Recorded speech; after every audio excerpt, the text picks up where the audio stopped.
morning, people. It is Monday. Happy New Week. It is the 10th of February. Welcome to TDA, the day after, your favorite news platform and the home of popular culture as defined by the culture. And I am one of possibly your only hosts for today, Martin Royalty. Good morning, good morning, good morning. Of course, Brent is here. There is no show if Brent is not here. No. It'll be tweets. On the road. We're on the road to 6K. I happened to basically stumble on, the Facebook, what Facebook feeds you is a bit different than what like X feeds. Yeah. So I tend to see quite a lot more Trini as in Content. related content. Yeah. Because of who I'm following. Yeah. Right? Bear in mind, I don't know who I'm following anymore on Facebook. Oh, your family. I just have Facebook for having Facebook's sake. Have you still got the same Facebook account you had from when you first opened? Yes. No way. Yes. That's lit. Everything's on there. Yeah. Was on there.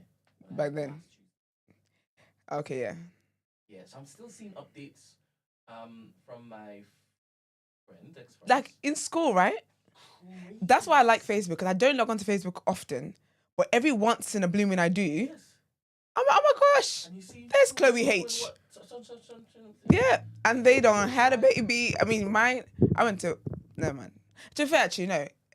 I went to only girls secondary school here. Yeah. So a lot of the girls is always about like a husband or like a new boyfriend or like babies. Like it's always life things in that regard. Sorry. What happened? Oh, can you guys not? Oh, yeah, because Iman wears the headphones. Sorry, y'all. Let me check. Might not even be hearing me. I'm still on Kendrick's Super Bowl page. My bad, y'all. No, they can hear me. Oh, All right, what I said was that you missed a lot. the Facebook algorithm like feeds me Trini related stuff because of who I follow. Yeah. And then we were like, oh my goodness, we see all the clap people from high school. Oh, the what? What? Friends and stuff. Carry on. Friends It's and Monday stuff. morning. This is how you want to start. I'm so surprised how people age. And I just project It's interesting, right? my youth On and everybody my else. closeness to Christ. On everybody and else. how it affects my youth on everybody else. No, honestly, Jesus will do it, you know. Jesus You will. give Jesus your burdens. Jesus will. And honestly, the peace of mind really does, like, it makes the biggest difference in your life.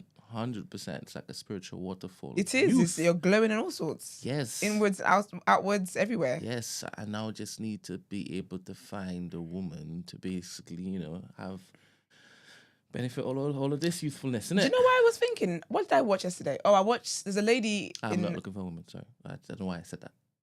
I was gonna let you have that moment, sorry, and then I was gonna bring it back in the future when something happens. I said, "Do you remember that fateful Monday?" Sorry. But I was gonna let you have a moment. When I asked you for thing, he actually Okay. You better find a wife. You know my heart. I'm like, You know my heart. I'm lying. You're a joker. But no, she's a lady. She's really well known in Nigeria. Yeah. And she has a blog where people write dilemmas in or whatever, and then she shares it. And she has a podcast as well. Yep. It's called Diary of a is it Niger girl or Nigerian girl? Basically, yeah. And she's got like a whole lifestyle thing, blah, blah, blah. But anyway, she got engaged. And so with Nigerians, very interesting. They're like, some of the men there are incels, but they exist all the way. Do you know what I mean? Kevin Samuels in America, it exists all the way around.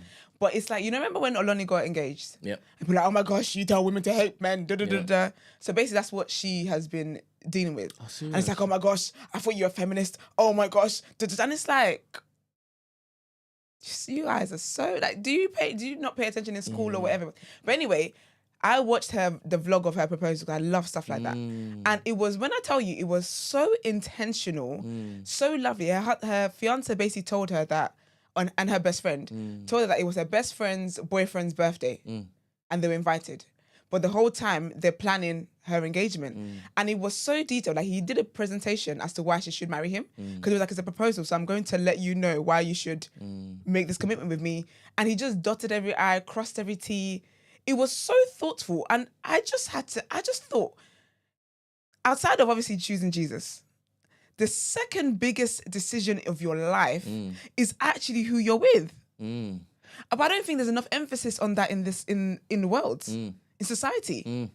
Because you know how it can really derail you. There's another woman I saw on TikTok, right? Some random lady, I don't know her, just came off my page, and she basically has she has pictures of before she got married, when she got married, like a few months into the marriage, a year into the marriage, 2 years into marriage, then she left the man, then 6 months after. Oh wow, okay. Brent, she was glowing. Okay. Then she looked like a corpse. Ooh. Then she started glowing again after she left the man. Aye. It's like picking the wrong partner. God forbid. That's a curse. I've recently also seen a few clips on X with the favorable outcomes of the Pop the Balloons. Oh, yes. I like that show, you know. I think it's so... It's such an interesting concept. Yeah, well, it's not really interesting. It's right on the nose. I mean, you've had these particular dating hot or not type things forever. Now it's like in visual form, and it's here you go. Right? No, but you know what I find it interesting though? Because I always say that a lot of people say they want relationships and stuff, but when it's actually presented to you, you actually don't want it. And I think people always say, oh, I want love, and blah, blah, blah. But not many people do the self-reflection to know what it is you're going to bring to that love when it comes. Yeah. So I find it interesting, the mindsets when it's like, oh my gosh, I want love. And then when they're presented with it, that the things that people would be like, oh no, not that, not this, da. But it's the mindset, it's the psychology of it all I find very interesting. I think people watch this for different reasons. I'm trying to ascertain why I find it interesting when I see it on X. Now, there's a guy called Suppressor who puts up links of these videos all the time on, and I never click any of them because I find he spams the Discord anyway, right? But I like our Discord. Yeah. He just shares. Obviously, he shares what he likes. Absolutely. And do you know what? Fair. Why not? Fair. Why not? Fair. But I've never clicked any of them. Yeah. And shout out Suppressor. Love you, bro. Big up you, babes. All your contributions are greatly appreciated. 100%. So, but when it is I see on X, like it's made its way to me because it's popular for a reason. So I tried to find out what that reason was. And when I click it, and obviously I'm a visual creature as much as the next man, as much as the next woman, absolutely, right? And that's what it's the first stage of this particular Pop the Balloon is about. Yeah. Do I like how he looks? Yeah. And my bias is going to basically make me pop this. Yeah. And it's also groupthink also, right? It is a group, yeah. And 100%. that's interesting in itself, yeah. So even standing there, you're being tested and judged and observed by a lot of people about a lot of different things. And I myself, I'm like, if I were a woman really wanting to date, because people go there for different reasons, I'm assuming. Absolutely, And I know that they come again and again and again. They're part of different lineups. I don't think it's just one and gone. I think they can be part of different lineups, yeah. And the clips that make it, I'm sure that there are other clips that we never see that, you know. Discarded. Yeah, 100%. I don't even discarded that. I don't even know if there's an archive, there's a repository of all of the ones forged up, and then the only ones that we see aren't just the only ones that are shown. Yeah. Well, I've never been invested in that so much. Suppressor, you let me know what happens. Get me. But me too. I'm there thinking, I would judge this guy straight away. I would be like, how you walked in, how you dressed, right, what you look like. Immediately I'm like, But if I'm actually there for love, if I'm actually not for love, I'm actually there for like intention. Yeah. I'm trying to be intentional, right? And I know that I'm competing with quite a few other women or a few other men. Yeah. I have to be my best game. So Absolutely. me even there presenting myself, you come with your best self. 100%. Yeah. And what's the point of wasting time on somebody you immediately just don't like the look of anyway? You understand? Yeah. I'm not gonna be gingered after the fact. And I love the fact that they've introduced, do you want to get another balloon? I love that too. Yeah. Because hey, I've heard more now. Yeah. You were clapped, but then when you started speaking, I'm like, wait, I could. You're more attractive. Yeah. No, I'm not attractive. Something can work. You're rude. I can fix the exterior. I could work with this. What strikes me is, and this is just obviously, you know, TDA podcast executive producer Brent, you know, chiming in here. Spirit of wickedness. My lips are moving, so it's not me. Yeah. It's it's when certain women pop their balloon, right? And I'm thinking, why are you popping it? Why are you popping it? And I'm thinking, hey, I've got to basically analyze my thought process, because just because I don't think you're attractive, yeah, don't mean that you don't think you're attractive. 100%. But you know what it makes me think? That makes me think that everyone's got standards. Everyone has standards. Respectfully, not saying that people who are not conventionally attractive should be desperate. But you know, I feel like that speaks more volumes though. It's like I'm not desperate enough. Yes. And I think that will hit home harder. Yeah. Because if someone I would never go for pop the balloon, it's like, wow. So, and I don't mean that in a rude way, think but of myself. I'm like, if I've stood there and I hear pop, I'm thinking, you. Have you seen the Ninja Turtle guy? What is a Ninja Turtle guy? He looks like a Ninja Turtle. Yes, I have. That guy with the shirt and he's like stocky and yeah. He is one. He definitely took offense to every pop. Yes. And for every pop, he was gonna let them know why they should have never popped. His is hilarious. I like the fact that he presented himself thinking this is my best of myself, and like, yeah, people like, I am the prize, and he couldn't understand that. He's like, I'm not gonna talk to you, queen. I ain't talking to you, queen. Flipping hilarious. But question, Esther, do they look to choose? They see the guy and they see the group of women. Yeah. Do they like, okay, from that guy, I think this would make sense, or do they just nah? I'm gonna get some to actually, produce this hilarity with people popping, because you're never gonna work by when it is that you ask, so why not this guy? I expect you to say something. Why? But you know what I think is the caliber of people. So I don't think they have to do much production for these things, because sometimes you see people that are good looking and you think, oh, why are you single? And then they open their mouth like, that's why you're single. So I don't think they have to do much in terms of producing the show like that. Because there were some guys, he irritates the hell out of me, but he irritates me so much that I know his name because he just kept saying it every single time. Dr. Elam, something like that. Elam, something like that anyway. Yeah. He's a black guy, tall, dark skin. He looks like he could be like, before he opens his mouth, he looks like he could be like Barbie's Ken. Oh, okay. Then he opens his mouth and it's like, oh, you should be single for the rest of your life. Yeah. Like, I can't imagine a woman having to be with you. Yeah. I can't imagine, like, I hope he has companion in life. Yeah. Low-key, I hope it's not a wife. Yeah. Because she will be oppressed. Do you get me? And so it's not, I don't think they have to like produce like that. Because respectfully, a lot of people, not all of them, have quirks. And the quirks are might not be visible, but as soon as they open their mouth, it's like, that's why you've been single for. As long as you've been single. It's question. Crazy. The receipts have on Wednesday, please God, an episode where there is a life coach who specializes on, I think she said, breakups. Okay. I think that's interesting. And she came and shared a story, and obviously some people are going to be looking at her thinking they're going to think what they want to think. Yeah, well, I did do. Yeah. People are deserving of love and whatnot, Of course. And she said something. You said just now, I'd rather be single. No, you didn't. You said something about singleness. My question is, and it triggered the thought in my mind. My question is, would you rather be single than with the wrong guy?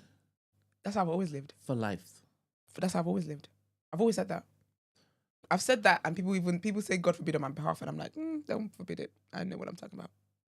Can you countenance somebody saying they couldn't? They would rather have like as many experiences trying to find the right one than say no. I can get why people will say that. Like, I wouldn't, it's not wild for me to hear that, because a lot of people that do get married, that do get in relationships, that is the mindset. They just don't vocalize it. It's like, well, at least, it is, but like, that's fine. I'll just keep. It's like kissing many frogs till you find the prince. So I get why people would say that, because I think, like I always say that the reason why I've said that and I can say that is I have a privilege that not many people. I don't get lonely. I don't get bored. My relationship with God is like the biggest, most important thing for me.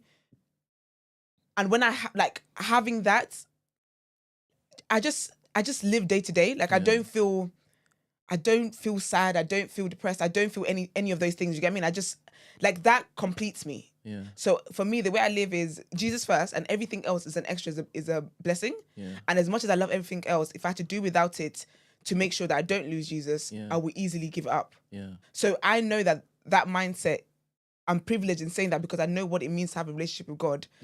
And I've also lived a life where I didn't have a relationship with God. And I had other things. And so when I weigh it up, it's not like nothing in this life is worth not having a relationship with God. Do you get what I mean? But not everyone thinks like that. But I do believe that a lot of people have that mindset, which is why they just don't vocalize it. And if you ask them, they would deny it because it kind of sounds wild and it kind of sounds irresponsible. Actually, does it even? I don't think it does. I think it speaks to people wanting to learn through life. That's nice. And are you open to having your mind change or your position change as you get older? Because later on, she said she became a somewhat of a celebrity in her world, right? Yeah. And she became an influencer. Yeah. And she did a TEDx talk. Okay, yeah. And right after the TEDx talk, she came home. Sorry. I'm so sorry. 5 times more did a TEDx talk. Come on. And I can't believe I didn't even talk about that as soon as I came back. I've been so proud of them. I'm not sure when I don't believe it's out yet. I feel like I would have seen it yet. Yeah. But they did a TEDx talk, and do you know just how amazing that is? They are amazing. Oh, I'm so big up Chloe and big up Tinuke. All the time. I'm so proud of them. All the time. It's unbelievable. But yeah, sorry, Karen. So she did a TEDx talk. Why have I just been wicked in my thoughts? Remember, only you and I know this. Remember the reason why like a couple of them were here in the first place, connected to who else used to be here. Yeah. I know where look at God. Yo, wicked. Look at God. All right. What did he do it? We did.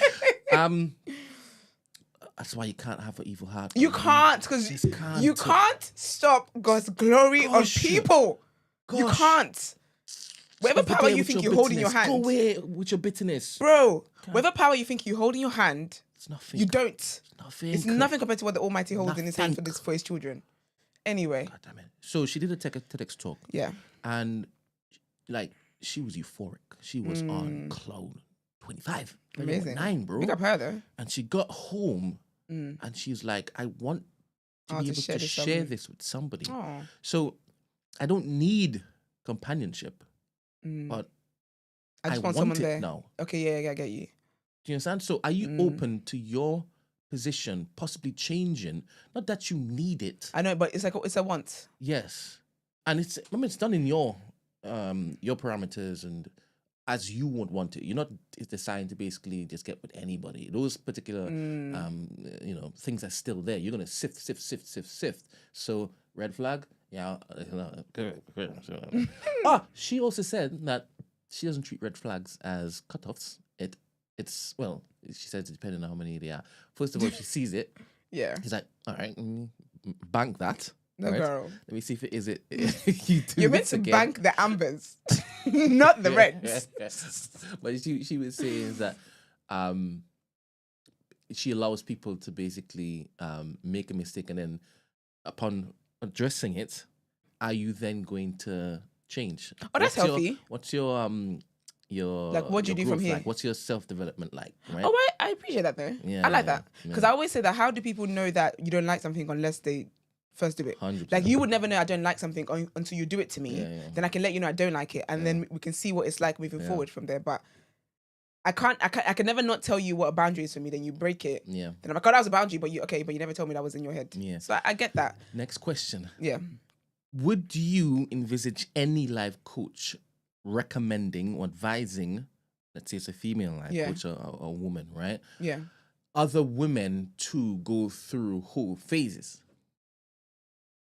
I tweeted this the other day. I think the whole casual sex thing is a scam. As in, it doesn't serve women in the end? I don't believe it serves women. I think there are women that it can serve, but I just think, forget the fact that some women might just want to have sex with men and blah, blah, blah, blah. I think just even on a health-wise, it doesn't serve women. Women are more like, I'm not going to say we're more likely just because someone's asked me if I did research and I haven't done a research paper on it. So I got a PhD on it, calm down. But I just feel, I'm not for doing things anyhow that just benefits, that rewards bad men. Okay. I'm not for doing things that rewards men that are not intelligent, that are not respectful, that are not emotionally intelligent. Like, I'm just not for it. It's different if you want, it's different if like a woman wants to have been in that kind of arrangement or situation with a guy who is on her level intellectually or whatever the case is. Do you know what I mean? Like, it's just mutual benefits here. But if there isn't, I'm not for rewarding bad behavior. Wonderful. But her going through a whole phase, she can be hoeing on a whole set of good men. But those men don't need to be bad. Yeah, but I don't believe in hoe phase anyway. Okay. I believe in self-control and discipline. Fair, but do you think that a life coach should be? If I wanted a life coach in life, and a life coach is advocating for hoe phase, that would not be my life coach. For you personally? For me personally, 100%. I agree that 100%. But how about? Do I think that she should be going around saying that? Your friend is seeing a life coach, and your friend tells you, "Hey, I've got the answer." Apparently, would you advise her to drop that life coach? Okay, I would say, what are you trying to achieve? No, but I'm thinking of my friends, and they know I would definitely be asking questions as to, because I don't want to say, oh, you want to dump her, because I think people need to. You need to get people there. You need to explain. It's like when people tell kids and say, "Don't do that." But if they don't know why, they're likely to do it again. So I like to talk people through processes. So I would definitely be having a conversation with you as to what you're trying to achieve in life. And just talk through this. And at the end, I'll be like, oh, that's interesting. But I don't think I would have gone with a life coach that's her reason is it looks to destroy the scarcity mindset. Scarcity of what? Men. Is she a life coach or men coach? No, she's a life men coach life coach for women. I think. No, I don't know if it's for women. How about just wanting babes to be? I know that she does talk to women a lot, but I don't know if it's for men as well. I don't know. Is it just for? Is she a relationship life coach? Because she can't be. She don't sound like a career. I want to elevate my life type of life coach. Well, it's all connected, isn't it? No, it's not. The nanny's connected to I your don't think success. if I go to Bolasol for financial advice. But she's not a life coach. Yeah, but she coached my life. She coached my life. I don't think that's the advice. I'm going to actually listen to this episode. It's an interesting episode. Interesting. Watch it as opposed to just listen to it. Oh yeah, I want to watch it. Yeah. But I do find that everybody's just so something dumb. These days. I'm so stupid. Why you didn't this episode? So very what? Why are you stupid? Don't worry. I'm not developing my thought on air. Oh yeah, I don't know about a life coach just telling me to have a hoe face. That is just so. That just sounds like it could. Because I actually believe as well, people's focus and attention on sex and relationships robs them of a fuller life. I think like being consumed by the thoughts of sex and relationships and stuff actually robs you of other areas of your life that you could be more productive in. That's why a lot of people who, like I see so many people who were having sex and blah, blah, blah, blah, blah, and had sexual partners and blah, blah, blah, and then they become celibate.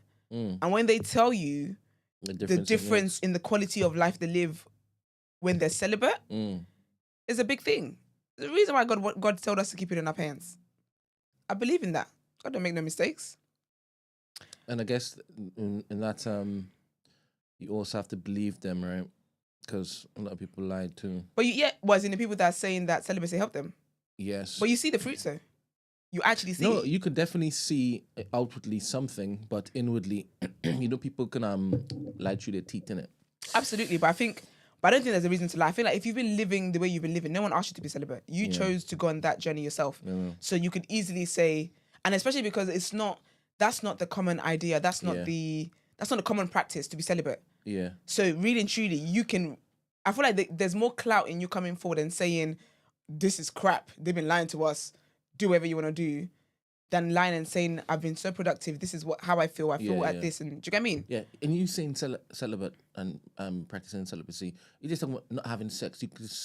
Abstinence, celibacy, same thing. Huh? Are you still talking about companionship? Because... No, so you're not having sex at all? Not companionship is not just sex, it's just having a companion. Someone to talk What's a companion? Is there a sexual companion? No. So that's a friend? A platonic friend? I can be married to a woman, being madly in love with her and just not having sex, man. I could do that. On this desert island of yours? Wait a minute. What are we now doing? Are you now saying that sex is mandatory? I'm not saying to basically that's love somebody? Territory. Absolutely. What are you saying? But this is what I'm saying. How can you when can't you've have... been saying celibate, I'm talking about relationships. But they can still, all right, as in have a relationship. Because when you say celibate, I'm thinking sex. I'm thinking sex though. All right, so not having sex. So it doesn't have to be in a relationship, because some of you are not in relationships having sex with people. So it doesn't have to be a relationship. It doesn't have to be like a label. It could be like a sex buddy, friends with benefits. That's all the sex I'm talking about. But you can't... How are you going to be married to somebody... And what? And not have sex with them ever? That is possible. How is that possible? It is. So then what did you get married for? Because not everybody finds that sex is even... At all. I hear some gay guys, right? The majority of them don't even like penetration. Where did you conduct a survey? They tell me.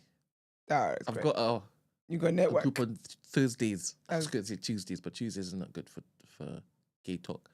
Why not? What's wrong? I've just made it up in real time. You're an egg. You're an egg. That's why. You're an actual egg. I can't develop this. I don't want to develop this. I can say Tuesdays. What? What did the gays do on Tuesdays? As opposed to Thursday, that's closest to Friday, Saturday, Sunday. It's equal distance. To be honest, yeah. But no, I don't. Yeah, so when I talk about celibacy, I'm talking about sex. But I don't know of any. Let me say this: I don't know of any marriages where there's never any sex in there, unless it's like a contractual thing. But even then, they're probably having sex. They might be having sex with somebody else, not just their partner. I don't know if that. I'm not talking about those relationships. Basically, I'm talking about relationships where people are having sex with people. So people are having sex and then they stop. So either for religious purposes, that's celibacy, or just because a cleanse, abstinence, or whatever the case is. I know what you're talking about. Obviously, I am not experiencing this at all, right? Of course not. Obviously. But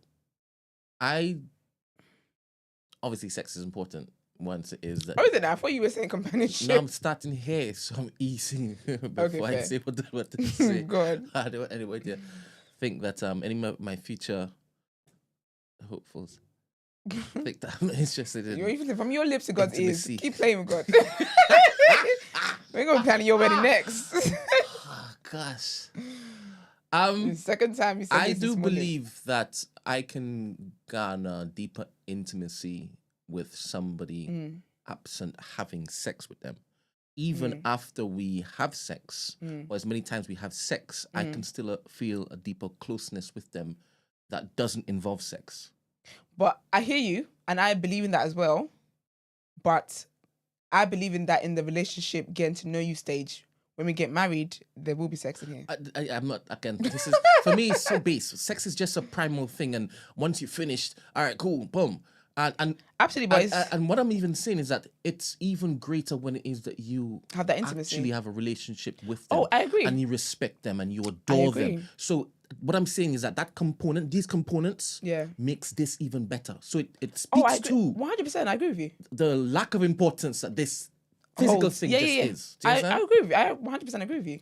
And that's what, I believe, because I believe in that. I don't believe sex should be like the first thing on the table in a relationship, or in someone that you want to get to know and know deep and stuff like that. Because I feel like it blurs the lines. It makes you think you're feeling things that you're not definitely feeling. Deceiver, isn't it? It's just silly. It's very, very, very silly. It's just messy and silly and unnecessary. So I agree with you. I think that's a great way to live. All right. It's a great way to basically go into the headlines now. It absolutely is. Let's do it. All right, then. Hello, everybody in the chat. Oh, yeah, you didn't tell people good morning.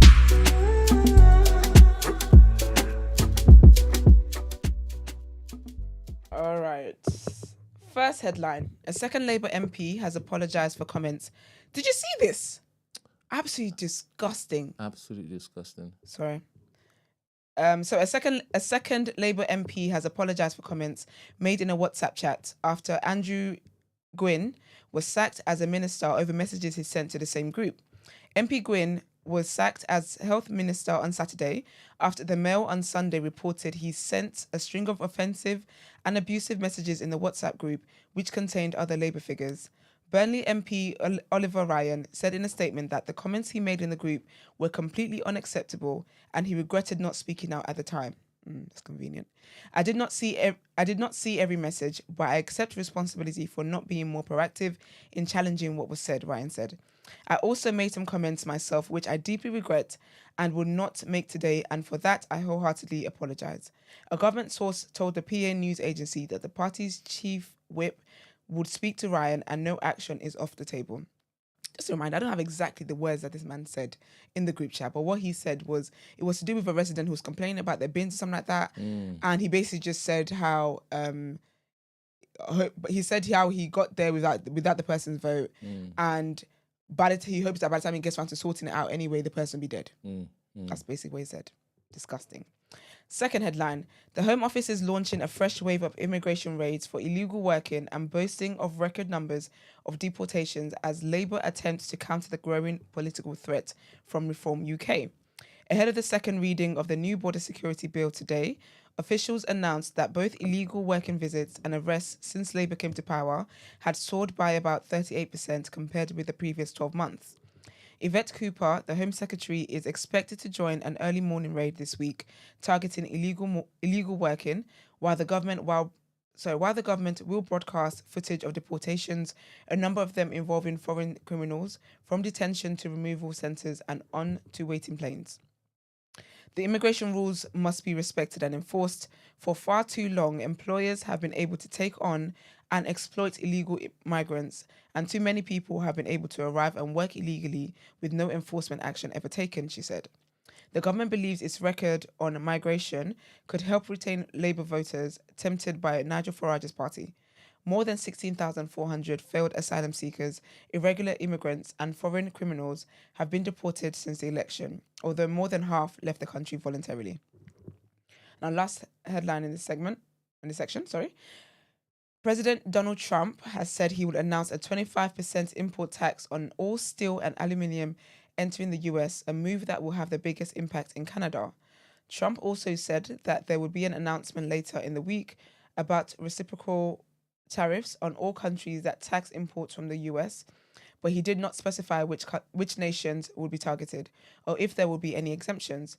If they charge us, we charge them, Trump said. He told reporters of his plans while traveling from his Mar-a-Lago resort in Florida to the Super Bowl in New Orleans on Sunday. Canada and Mexico are two of the US's biggest steel trading partners, and Canada is the biggest supplier of aluminium metal into the US. During his first term, Trump put tariffs on 25% on steel imports and 10% on aluminium imports from Canada, Mexico, and the European Union. In response, Doug Ford, the premier of the province of Ontario, accused Trump of shifting goalposts and constant chaos, putting our economy at risk. In an online post, this is what he said. That is what he said. Canada's steel production is concentrated in Ontario. Trump's comments also caused the stocks of major South Korean steel and car makers to fall. South Korea is a major exporter of steel to the US. Trump also repeated his unlikely suggestions that the US could take over Canada and the Gaza Strip, saying Canada would fare better as a 51st state and that he was committed to buying and owning Gaza. Interesting. All right, let's get into our What You Saying topic of the day.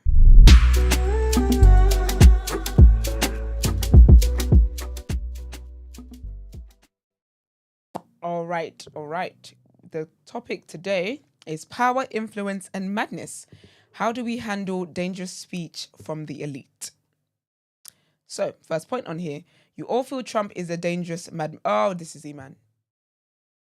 How's he here? How's he not here and he's doing his agenda? You all feel, quotes, open quote. You all feel Trump is a dangerous madman for obvious reasons, but do you feel Kanye is too? Or is it different because of who he's talking to? Example, the Jews, talking about Diddy, and how he's talking like a deranged person. Is his approach, plus our knowledge of his previous mental problems, the reason he may be considered less dangerous? Why is he more readily ignored by the masses? Why do some even agree with him? I don't know what some agree with Kanye. This is why it is that he should be in when AZ's asking these questions. Because he's the summing it. Both of those particular candidates he advocates for. Yeah. Both of them. And he's on record doing it worse for Kanye than Trump. Well, absolutely. It depends on... He's actively still doing it with Trump. Well, Brent, that Kanye run... He would align with Kanye now. That Kanye... I don't even know that. Kanye Gate? When he... That's what I'm saying. That's what I'm talking about, Brent. There's a bigger purpose. Wait. There's a bigger purpose. That's what I'm telling you, Brent. There's a bigger purpose. Wait. Kanye Gate was wild. Wait. Maybe he means this. Maybe he means this. This is what he means. This is what he really means. Brent, for a pro-black activist to... that was a to wild defend time. Kanye? That was such a wild time. On slavery is a choice and all the other foolishness. I don't think Eminem could never beat them charges. But actually, Kanye is done for me. I don't really care for... I've never really cared for... If I'm being honest, I've never really cared for Kanye. I've always found him arrogant and stuff like that. Really didn't like the Taylor Swift thing. I think that was the first time I noted the madness in him. I think before that, I'd only ever listened to his music or anything. I'd never known what Kanye was like as a celebrity. Apparently she got booed at the Super Bowl. Taylor? Yeah. When she was on the Jumbotron, everybody said, boo, and she was like... Right, what did she do? Taylor likes not like her. She knows the words. Or is it because of her boyfriend who's racist? Quite a lot. Alleged. What? Allegedly. She's done quite a lot. Is it? Yeah. I don't know if it is America likes her like that. The black Americans don't. But the white ones love her. That's why she's number one. But yeah, I never liked Kanye for that. But I think over the weekend when I saw the tweets about Cassie and stuff, that for me is where I draw the line. You know me and the things I stand for and I cannot stand for. Like I had the thing of this guy needs help. Like I just thought he needs help and whatever. But now I'm just like, have whatever day you deserve and whatever that looks like, all the best. I don't think Kanye will ever have peace of mind. Kanye is evil. He can never have peace of mind. Do you think that there is a mental instability at play here that is causing this evilness or wickedness? Definitely, but that's not going to give me that I wouldn't excuse him for that. Can I ask why you believe it is down to a mental instability and why that he's not just choosing to be this? Because when Trump does what he wants to do and says what he wants to say, and Elon Musk and all these other, it's not a case of, they're mad people. Yeah, because Trump's body language doesn't scream possibly having an episode or a breakdown, or like Kanye is very like fidgety, like he looks like he might need to be restrained in 5 minutes. So it looks like he's having an episode. Like the clips I see of him when he's talking and stuff like that, and it's not even talking with passion. Dr. Amani, can you jump into the Discord? Hopefully you're not at work right now. Is it possible to jump into? I need to know like what if somebody like Kanye would walk into like a session. You better run. Get security. Like what's the process? Like security. If you're looking at his tweets, his behavior, because he's a billionaire, right? So he is operational. Like he's functioning, highly functioning. Right? Whatever quote-unquote madness, alleged madness is happening in his head, right? Instability and that. He's fully functioning and he's a leader of men and women. Yeah. Right? People trust him with money and stuff. As they shouldn't. So I need to understand, why can't I look at him and think he's choosing to say each of these things and he knows exactly? Because I think he's an attention hungry whore. I believe that. Yeah. And I believe everything he does is to feed his attention wants and desires. That's what I believe. So I think it's so lax looking to basically quote unquote blame it on something he can't control. Yeah. And you know what it is? And that's why I say that even if it is a mental thing, I'm not giving excuses. I'm not making excuses on account of that. because he's someone who has access to so many things that the average person who is going through an episode doesn't. Do you know what I'm trying to say? I would have more empathy for someone I just randomly bump into on the road who doesn't have the resources to do that than I would Kanye, who's a billionaire, who has people around him that can actually make sure that he gets the help that he needs. I'm not making, like, there's no excuses for this behavior at this point. And if it's attention seeking, it's even worse. Big Up Maggie says, will you play Charlemagne's take on Kanye being jealous of Kendrick? I've always said they can never make me hate Charlemagne, but he's really trying it these days. So I haven't heard or seen that take. Ed or Maggie, can you drop it in the Discord so I can click it, please? But there's something in that, right? Because he's even hinted that Kendrick should be in prison just like Diddy. And then he deleted the tweet. But then you said Diddy should be free.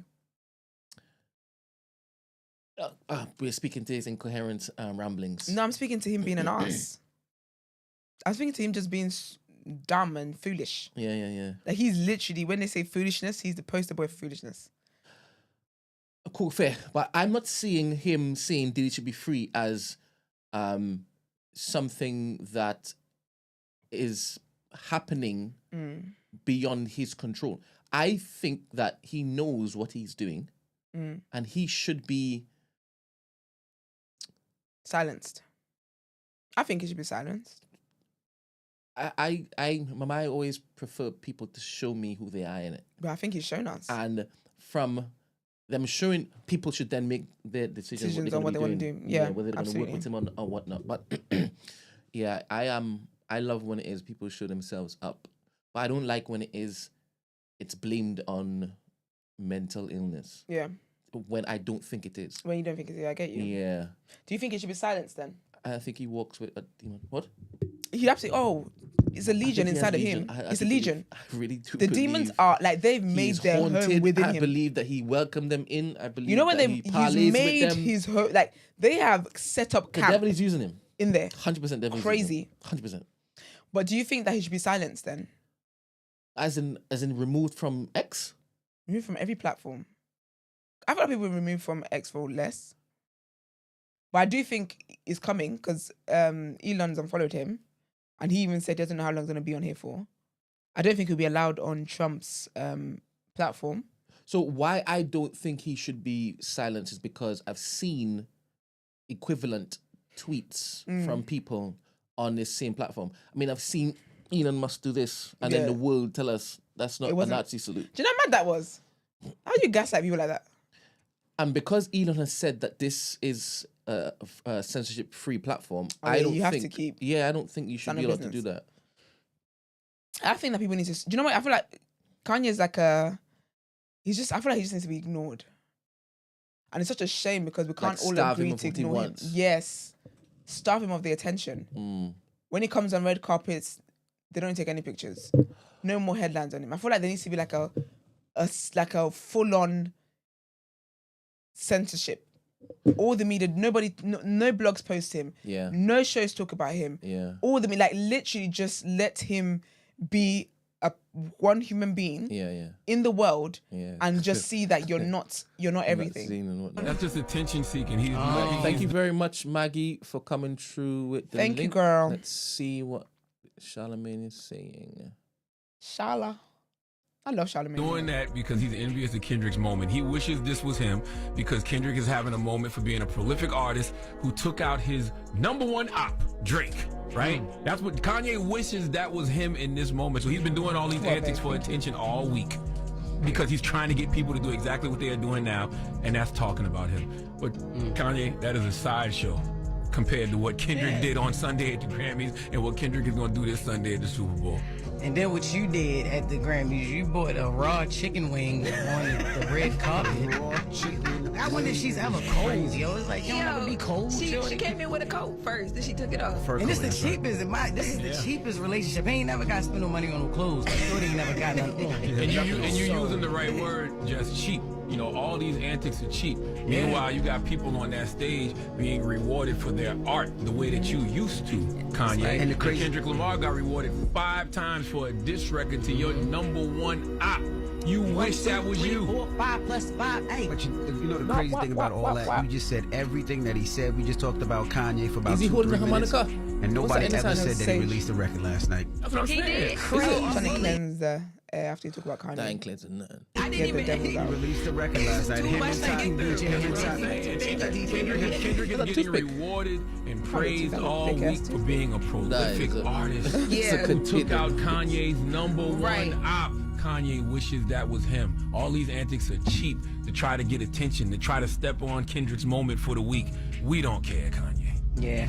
We don't care. And it just don't make no sense. He tweeted he turned down 3 photos this week with a Make-A-Wish kid in a wheelchair. Like, what does that have to do with anything? And then he said he got in the shower, thought him worth. I don't understand. He said he not off the Henny either. And he's proud of the fact that a kid would make a wish that means the kid is gonna die soon. And his wish was to take a picture with Ye, and you turned it down. And you proud of that? He said he not off the Henny either. A clown. That's yeah. Yeah, well. What else we got going on, yo? We don't have time for it. Okay, so real quick, and I don't like people who do corny stuff, but then try to make it seem like just because they're getting money, it's not corny. It's corny. I don't care that you're a billionaire. Billionaires are corny. I don't care that you're a white billionaire. There's plenty of corny. I'm sick of Kanye. I'm sick of talking about Kanye. I'm sick of people entertaining Kanye. I just think, like, he's pathetic. He embodies pathetic. And it's just silly. Like, it's just ridiculous at this point. It's silly. It's offensive. It's just silly. Dr. Mani says, I'm behind on the live and walking about to get into work, but his characteristics would fall into the considerations of a personality and or mood disorder. Please, this isn't a diagnosis, though. Pick up Dr. Mani. There you go. So, but no, none of that excuse for him. From me, anyway, personally. I don't care. They could come out tomorrow and say it's a diagnosis. Like, I don't care. I would not care. I absolutely would not care, because so many people have told him that are close to him, I would imagine, have told him that he needs help. That's the reason why Beyonce and Jay-Z don't talk to him anymore. Like, Charlemagne's told him. Charlemagne used to be cool with him. Charlemagne would, when no one was hearing from Kanye, Charlemagne was like, I spoke to Kanye today, this is how he's feeling, blah, blah, blah. And when you have the person who, Charlemagne is a mental health activist. And even he doesn't care for your foolishness anymore. Bye. Why does this disorder manifest in wickedness? What, his? If it is maybe he's putting it on. Maybe he's not diagnosed this person, right? Yeah. And it's only wickedness that he's doing. Like, evil words just... Is every single evil outburst of that sort gonna be diagnosed with the same disorder?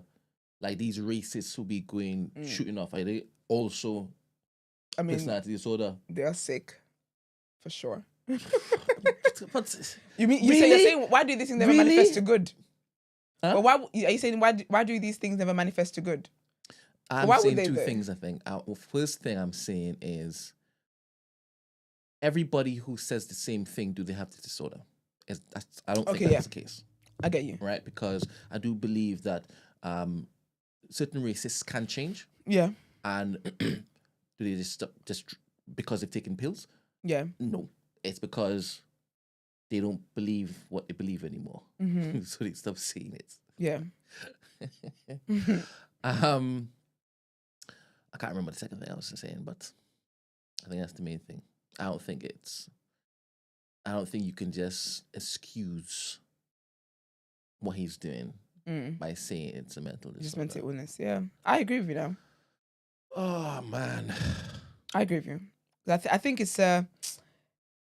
But do you think that people are excusing his behavior with that? Because people still call out his foolishness and they still say this is nonsense. So do you think it's excusing, or is just stating that this guy is really...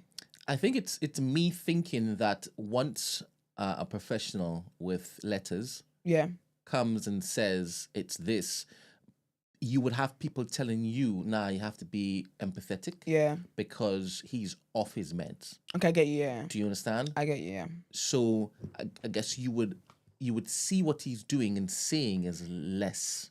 Like, just less harmful. Harmful because... maybe he forgot to take this, so he forgot to take that. So we should pray for him instead because he's sick. I have no one prayer. I wish Kanye to have the day he deserves, and he will. He will. But I think he's very harmful. And I think that's where I feel like people can do whatever they want to do, but I think that once you start to do things that can actually cause harm or that reinforces harm that people have been through, I'm just not here for it. I'm not here for it. So sorry. It's okay. What's up? Sorry. Oh gosh, what now? Sorry. Jinan just says, sorry, what evil thing has he done or said? Well, evil is in what's evil though? She's basically saying he hasn't done anything evil. I've used the word evil, but she wants to be like, is it really evil? It is evil. I think making fun of someone who has been through who went through domestic violence is absolutely evil. I think call it love. It's evil. I call it the manifestations of love. That's harmful and very evil. You won't be able to do that until you love somebody. And you think that's a good thing? That's a good way to love somebody? That's evil. That's an evil thought to have. All the things that he keeps saying about Jewish people and whatever else. That's evil. To be honest, I'm not even sure if it is that Jinan just has been seeing his litany of tweets. So maybe she is just... Because girl, when you scroll through his timeline, because he didn't he did a couple. Every day. And sometimes he spins the block and goes again. He just goes deeper. He's been evil. He goes deeper. There's only one good thing that he did, and it's on Word and Road. He said, Heil Hitler. He said that? I love Hitler. Yeah. That's evil. That's evil. That's actual evil. Because if that's not evil, then what? Yeah. Do you know what I mean? If that's not evil, then what? You excusing domestic violence and saying, oh, it's just because he loved her so much. Yeah. If that's not evil, then what is it? She said that she's asking genuinely. No. I know. We know. Yeah. I don't think she's seen his tweets and stuff. I think if you scroll through his timeline. Yeah, just go on X and just... Yeah, just scroll. There's a lot. And you're going to see porn too. I hope you got strength in your fingers because you're going to be spent for a while. And I think he also put up Pornhub links too. So enjoy your Monday morning. Don't open it at work. I don't endorse that message. Don't open it at work. It's morning. Anyway, let me see. I don't think there's anything else on here. Kanye is an ass and Kanye needs and Trump too. They're equally the same. There's no... Yeah, all of them. All these crazy people, they all are. There's no... I would have wanted Imaya to be here, to be honest, because I like asking that question, all right? Don't you find it weird that the people that you really, really ask us to be patient with, just tend to they're always doing crazy things. Like, why is it never, oh my gosh, he's giving so much to the world. Let's wait and see how much more he gives. Like, why is it never good things? Yeah. Why is it never good things? It's always they're insulting people, they're making people feel like they're nothing, they're speaking down on people, they're terrorizing people, they're harming people. It's always crazy things. Yeah. Anyway, ban Kanye. I'm for banning Kanye. I don't care what I don't mind if Elon goes back on his word. His Twitter has been X'd. I didn't know that. Hold on, let me just double check. There we go. Somebody just said that his Twitter has been... Look at God. Let me see. I don't think God is involved. Sorry, Lord. Yes! Good. He's gone. I wanted this to happen only because if Elon has done this, there's trouble ahead. Good. Because let me not say it just yet. I want to wait until I hear more about why he's gone. Because he was leaning in heavy on the Jews. Heavy. And I think that is the only thing that Elon would have basically moved on. I just saw something that was very embarrassing on my part. Oh, serious? I typed in Kanye West to see on X, and I saw a tweet by me. Saying, go Kanye. In 2018. Saying, I love college. Saying, unpopular opinion. I love listening to Kanye West speak. I love his mind and his reasoning. What? I tell you now. Wait. I could have been. Show it to me. I want to do it. Is this you? Can you shake it? Or I just. I want to do it. Is this you? I promise you, I just deleted it. So I promise you, that was never said. I love that you shared it. I want to click this. I want to do a out of context. We all grow. We grow and learn.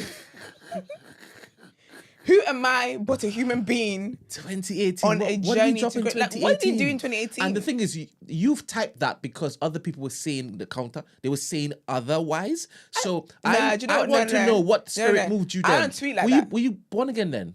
I've been were you baptized and actually everything. close to Jesus, walking side by side with Jesus in the sand? Bro. Only one set of footprints. Listen here, bro. No, the way my only what? What is that footprint? Remember that famous quote? He's carrying you there. An egg. No, only the way my tweets work. Actually, well, sometimes I can't tweet in the moment. But that looked I should have got the date actually, so we could have figured out what was going on around that month. I deleted it. I can't believe I did that. Type more in to see if you find more from yourself. Type Trump. I can't. Do you know, actually, to be fair? Type Prince Trump. Oh, because it's gone now. Sorry. Yeah, man. You're not going to delete it. There's another tweet from me. There's another tweet. Yeah, but it's to do with something that he said. Yeah, and I said adopting his mentality moving forward. So it must be something inspirational. It's same year. So I think back then he was tweeting some inspirational things. Sorry, what? Because it's blocked now, I can't see. I can't see. It's 2018. May 2018. May, oh my goodness, no. That's when he said Stevie was a choice. It wasn't. There's no way I could have ever. I cussed him clean on No Shade. Yeah, he's gone. Wonderful. I love that. Oh, man. I'm going to delete that too. I don't know what mine says. As to the gift that keeps on giving. Listen. Keeps on giving. That's the great thing. Let me see. I love Kanye at one point. Let me type in Kanye for me. No! For you. What else did you say? This one just has a heart. Oh, wow. Just a heart. But then my sister says, if you don't take your big head and remove that heart. Oh, my. You were going against the grain. So I think I was. What was I going through? What happened to me in 2018? 2018. You were just... Big up Kelechi. I see Kelechi on here. Kelechi said Kanye West is an absolute knobhead. This was 2022. In the midst of that, you got me doing Love Hearts. That's crazy scenes. That is absolutely... I'm not even surprised. That's crazy, baby. There are other people in the chat that aren't surprised either. Okay. Well... let's see. Okay. Yep. I have a Kanye West tweets. What have you said about Kanye? Let me see what I have said about Kanye. I've said, it's worth a watch for sure. So is this though, the new Black - New Slaves Kanye West cover. Okay. I was plugging music. You're doing what you should have been doing. And the thing is, and it wasn't a Kanye West track. It was a track that we did. Yeah. We flipped the beat. It's wavy. But no other Kanye West tweets for me. Love that. Sorry. That's good, man. Sorry. Oh, I'm lying. God. 2013. This is the good Kanye. Kanye West and Jimmy Kimmel live part 2 of 2. It says dope interview. Okay. And that's it. No other mention of Kanye in my archive. I'm not deleting that because 2013 was everybody knew what happened 2013. What happened to 2013? The devil entered Twitter. Actually, everyone knows what happens. Yeah, madness ensued. Okay. But yeah, Edda said May 2018. That's when Kanye said slavery is a choice. Fair. So you live and learn, and you got. This is so funny, man. She's still screwing. You know, people say, Look at I love it is to do with Kim anyway. Is this you? But you know what's so funny? You know when people say never because they're like, you never know what you may do? Mine is the past. I don't know what I've done. I don't know what the past says. Last week. Oh my gosh. Anything I see Kanye's now, I'm just gonna delete it. Just be I don't have time to read it right now. But just to be on the safe side, I'm gonna delete. How embarrassing. For all parties. Well, anyway, that's why I said never make we're giving you grace. Imani's giving you grace. I didn't ask anyone for giving me grace. Not Emmanuel. I think his name's Imani. I didn't ask anybody to give me Somebody grace. from JBP. I think that's a thing. I didn't ask anybody. I don't care about anyone's grace. Oh no, I'm just talking. I don't care about the grace of our Lord Jesus Christ. Amen. Do you remember? I just seen the tweet actually. I remember this one. Do you remember back in the day when the Tidal thing happened? What title thing? I was going for things. Oh, there's more. Wow. So basically, there was a time back in 2016 I used to watch Keeping Up with the Kardashians. Yeah. And that was when we saw the nice Kanye and how thoughtful he was with Kim and whatever. And nice with Kim. 2016. Okay. I tweeted, husband like Kanye, praying hands. Thank God God has answered all prayers.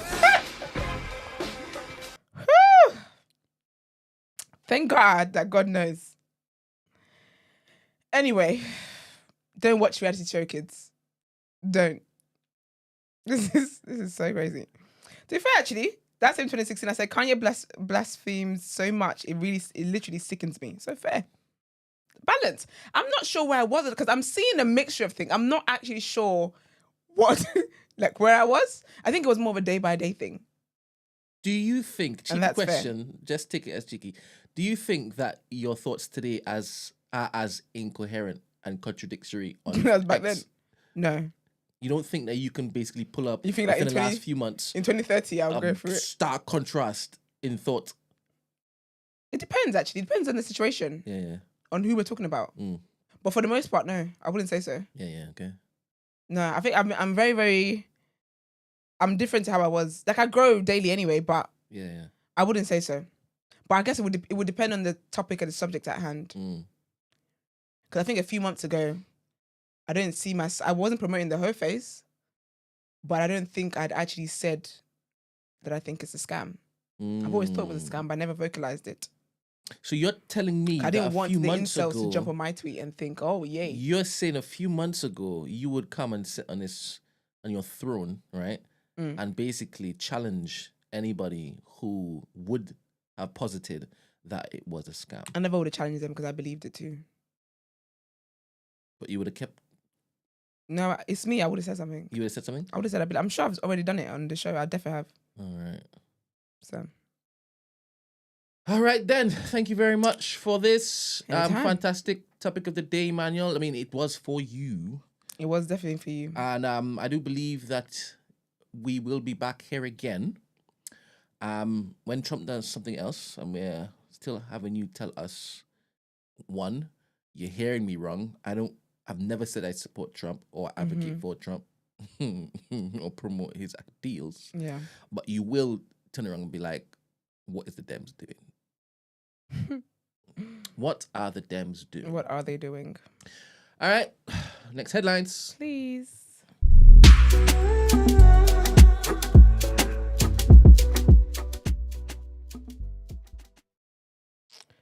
No excuses not to build 1.5 million new homes, Rayner says. So Deputy Prime Minister Angela Rayner has said there are no excuses to not build the 1.5 new million homes Labour promised in its election manifesto. The government has said it will meet the house building target in England by 2029 before the next general election.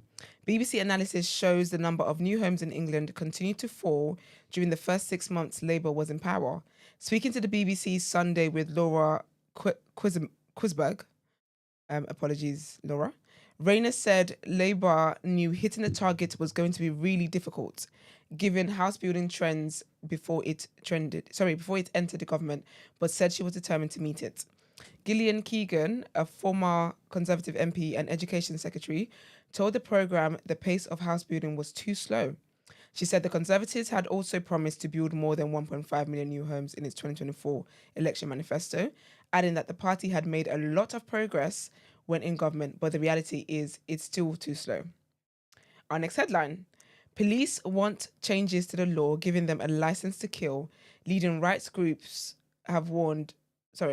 Police want changes to the law giving them a license to kill.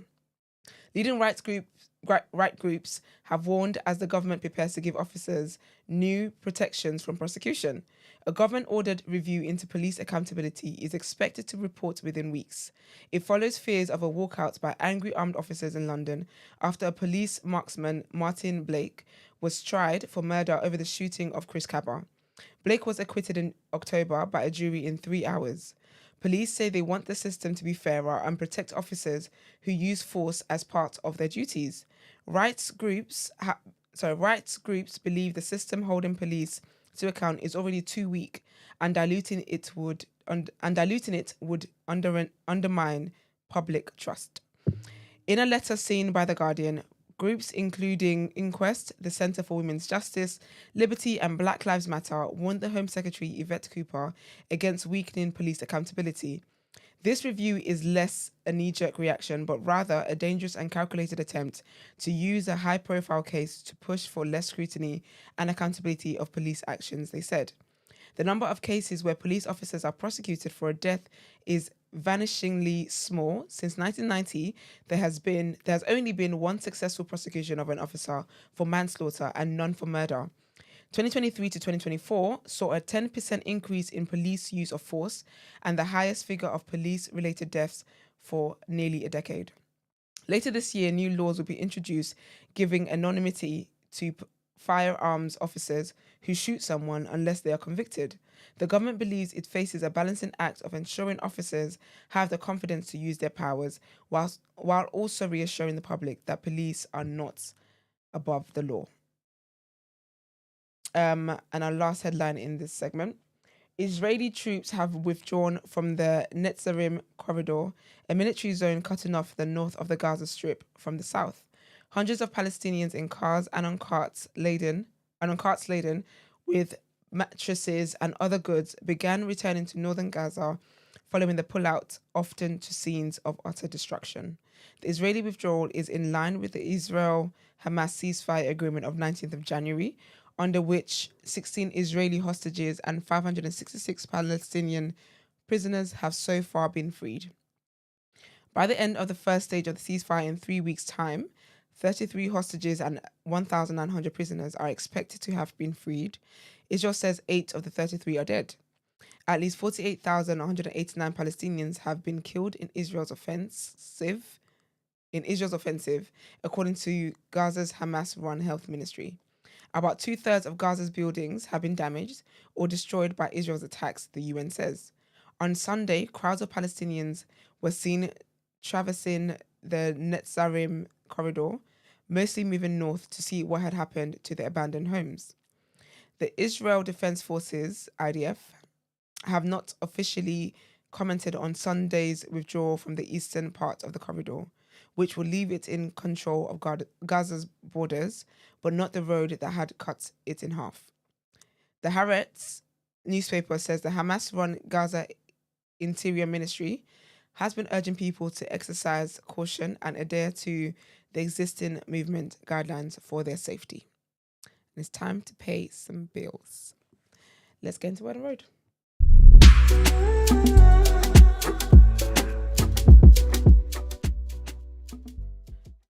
So as we know, Irv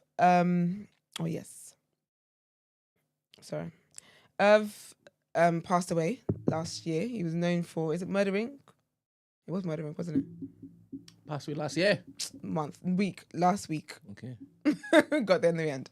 Yeah, he passed away last week. And Ashanti, obviously, a lot of people paid tributes and stuff like that, but Ashanti's paid tribute, and he made news obviously because he went on a spree of insulting her and degrading her to media and anyone who was willing to hear it. Drink Champs, other interviews, documentaries, whatever the case was, he just went on one and did whatever. So anyway, she paid a lovely tribute, better than I would have done, Lord knows. But you already know how I feel about dead that are rude. So she says, I can't believe things ended like this, and it makes me so sad. We went on the best terms the past few years, but as I've always said, through our ups and downs, I will be forever grateful for everything that you've done for me. We made history, and that will remain infinite. I've always respected your musical genius and ability to push me to be my best. All the greatness and positive things that came far outweigh the dark and negative things. I have always prayed for you to find peace, sending love and prayers to the entire family. Rest well. Rest in peace, Irv. Very nice of her. Very nice, very mature, very to the point.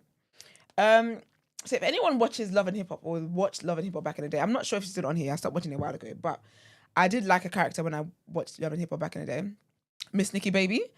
I think she's Italian. Or is that racist? I think she's Italian. But anyway. Why is it racist? What is it about her? That makes me think she's Italian. Italian. I don't know. I'm about to get here with you. Let me Google. Miss Nikki Baby. Miss Nikki Baby. But anyway, she's been going out with this guy. I think he plays football or whatever. His name is D'Angelo Ball. I believe he plays football. Is it basketball? One of the balls in America.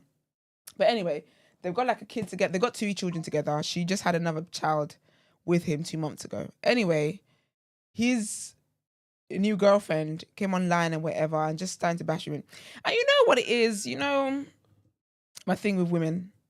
Like, I think pick-me's are dangerous. And I haven't What's wrong with pick-me's? 2025? I'm going to tell you. We're going to ride for pick-me's. We're going to do what are pick-me's? Pick-me's are women who side with... I thought you were talking about like the pick-me. I don't know what that means. Go on. Pick-me's are women who side with misogynistic and patriarchal ideas. We don't like them. Against women. We don't like them. We don't. No, we don't. And I actually think that because we say it on social media, people don't really deep how dangerous it actually is. Yeah. But anyway, so he's got this new girlfriend or whatever, and she's online or whatever, just talking about how she's with him, and you know, people don't know people's lives, and I'm just like, fair enough, you're with the guy now. That's good, well done. But why do you need to be doing several videos cussing the woman out and saying, oh, her family is racist and they're this and they're like, to what end? You got the guy you wanted. You think he's the prize? He absolutely isn't. But that's fine. Anyway, I don't really care much about the girl. I don't care about her, like, at all. I don't side with pick-me's. I don't care for pick-me's. And yeah. But anyway, Miss Nikki Baby then put out a statement, which is quite sad. But I pray she gets through it. Because I have a soft spot as well for women who just gave birth and who are still dealing with the newness of everything their body's having to go through, and their body's never back to quote unquote normal yet. And they're being tormented online. I have an issue with that. But anyway, she says, I see everyone has been sending me Gilo cheating on me. I want to clear this up and speak my truth. I am just as surprised as you are. We spent 3.5 years together, and last week he decided to walk out on his kids and tell me he got someone else pregnant. Yeah, the other woman is pregnant, allegedly, and now is creating a new life with her. We were just happy and planning family photos. I am beyond blindsided by this whole thing. The ultimate betrayal is not even the word. My daughter is not even 2 months old, and dealing with this and postpartum is very hard. Please pray for me and my healing, because I will get through this. I have to be strong for my kids, but I have absolutely no words. Karma is real and God don't like ugly. I hope it was worth losing his family. So yeah, apparently he's got another girl pregnant and whatnot. And she's out here in her pregnant state thinking that she should be talking down another woman who's just given birth to a child. It's all round pathetic. But then I saw a tweet someone say yesterday as well, that so basically there's a age gap between Miss Nikki and D'Angelo. I don't remember how much it is. But they were like, oh, how could she expect a younger guy to, basically she must have seen this coming. And I don't understand what kind of life people live. Like, I don't understand how a man will do something crazy in a relationship, but somehow we find creative ways. Jello. Oh, thank you, girl. What did I call him? Gilo. Yeah, D'Angelo. Oh yeah, Jello. Thank you, Stacey. But somehow regardless, somehow it's always the woman's fault. It's always, there must have been signs. It's always, you should have seen it. It's always, how could you think you were going to be different? Like, it's always, he cheated on the last 3. Why did you think you were going to be different? Like, I don't understand that. Why is it never a thing of condemning the person that's actually done wrong? It's the same reason why people have so much hate in their hearts for single mothers, but not the same energy for absent fathers. It makes no sense to me. But if it's a single father, the hate is still very much there for the absent mother. Do you get what I mean? It doesn't reverse when the gender reverses. It's crazy to me. Anyway, love and light to all parties involved. That's all there is to say for me. Question. Yes, sir. I think I wrestled with that same question the other day, because in that same conversation with that woman in the receipts episode I referenced earlier, that same thing kind of came up. Okay. Like, why isn't the man getting any corn? Right? And I always basically need help understanding. Well, why he should? Because I always have like an analogy in my head. Yeah. You've gone to the zoo. Yeah. And you've seen a sign saying this bear is dangerous. Don't jump into its encampment. Yeah. And don't feed it. Yeah. And then you've gone and fed it. You're hearing screams. Yeah. Somebody's in there. Yeah. It's a beautiful woman. Yeah. With food in her hand. Yeah. And I'm thinking, at what point do you stop blaming the bear? But do you know the difference though is that in this analogy that you're doing, where the man is clearly the bear, their signs say, "I'm gentle. Don't judge me by what you've heard about me, and I'm not this person." How many times have we sat on this platform, and just an example, love Marks to death, right? But how many times? You're right. I like it. No, I like it. let me I like where you're going. I'm here. Good. I'm here with you. Go. How many times have we heard Marks or other men say that they don't believe a man can be faithful? Like, they say it's stupid for a woman to think that he's gonna be faithful. Like the man, not Mark, the man will be faithful. Yeah. But then I've then said, that's cool. I appreciate that. Yeah. But when you're dating these women, yeah, do you promise to be faithful to them? And the response is always yes, because that's what they want to hear. Yeah. But in your example, right? And I said I'm 100% here with you. Right? Yeah.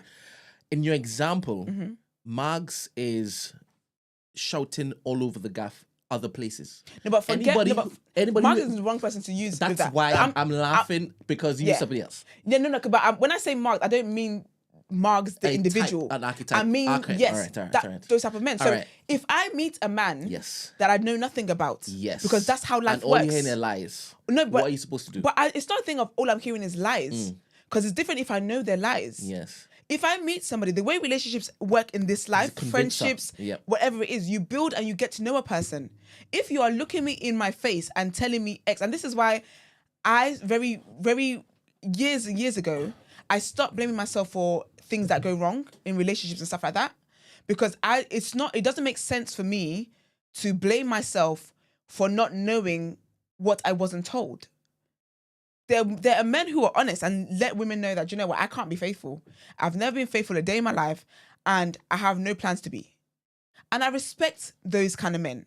But if I meet somebody and we're spending time together, we're talking all the time, I see him take an interest in my life, I see him show up for me when I need help, I see him look out for me when I need to be looked out for, he does the things that lets me see that this is a sensible man. Yeah. In what world should I sit? Like, I don't understand what kind of mindset I should have and what kind of life of disturbance I should have. Where whenever someone is nice to me, I should say, "Oh, they're a liar. They're a liar." Because then what you do get is, "Oh, she's got trust. She's crazy." Yeah.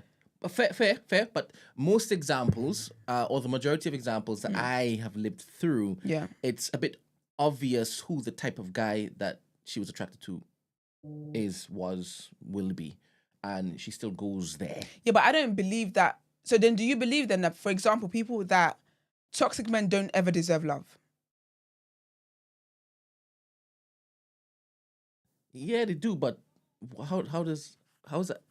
I'll just answer the question. I'll take you there. Thank you. Yeah, I think everybody deserves some sort of love. No, but I mean romantic love. Yeah. Do you think that they deserve a life? Companion? I was saying that why can't these men be with women who like that kind of stuff? Yeah, but that's the thing though. Forget them liking that kind of stuff.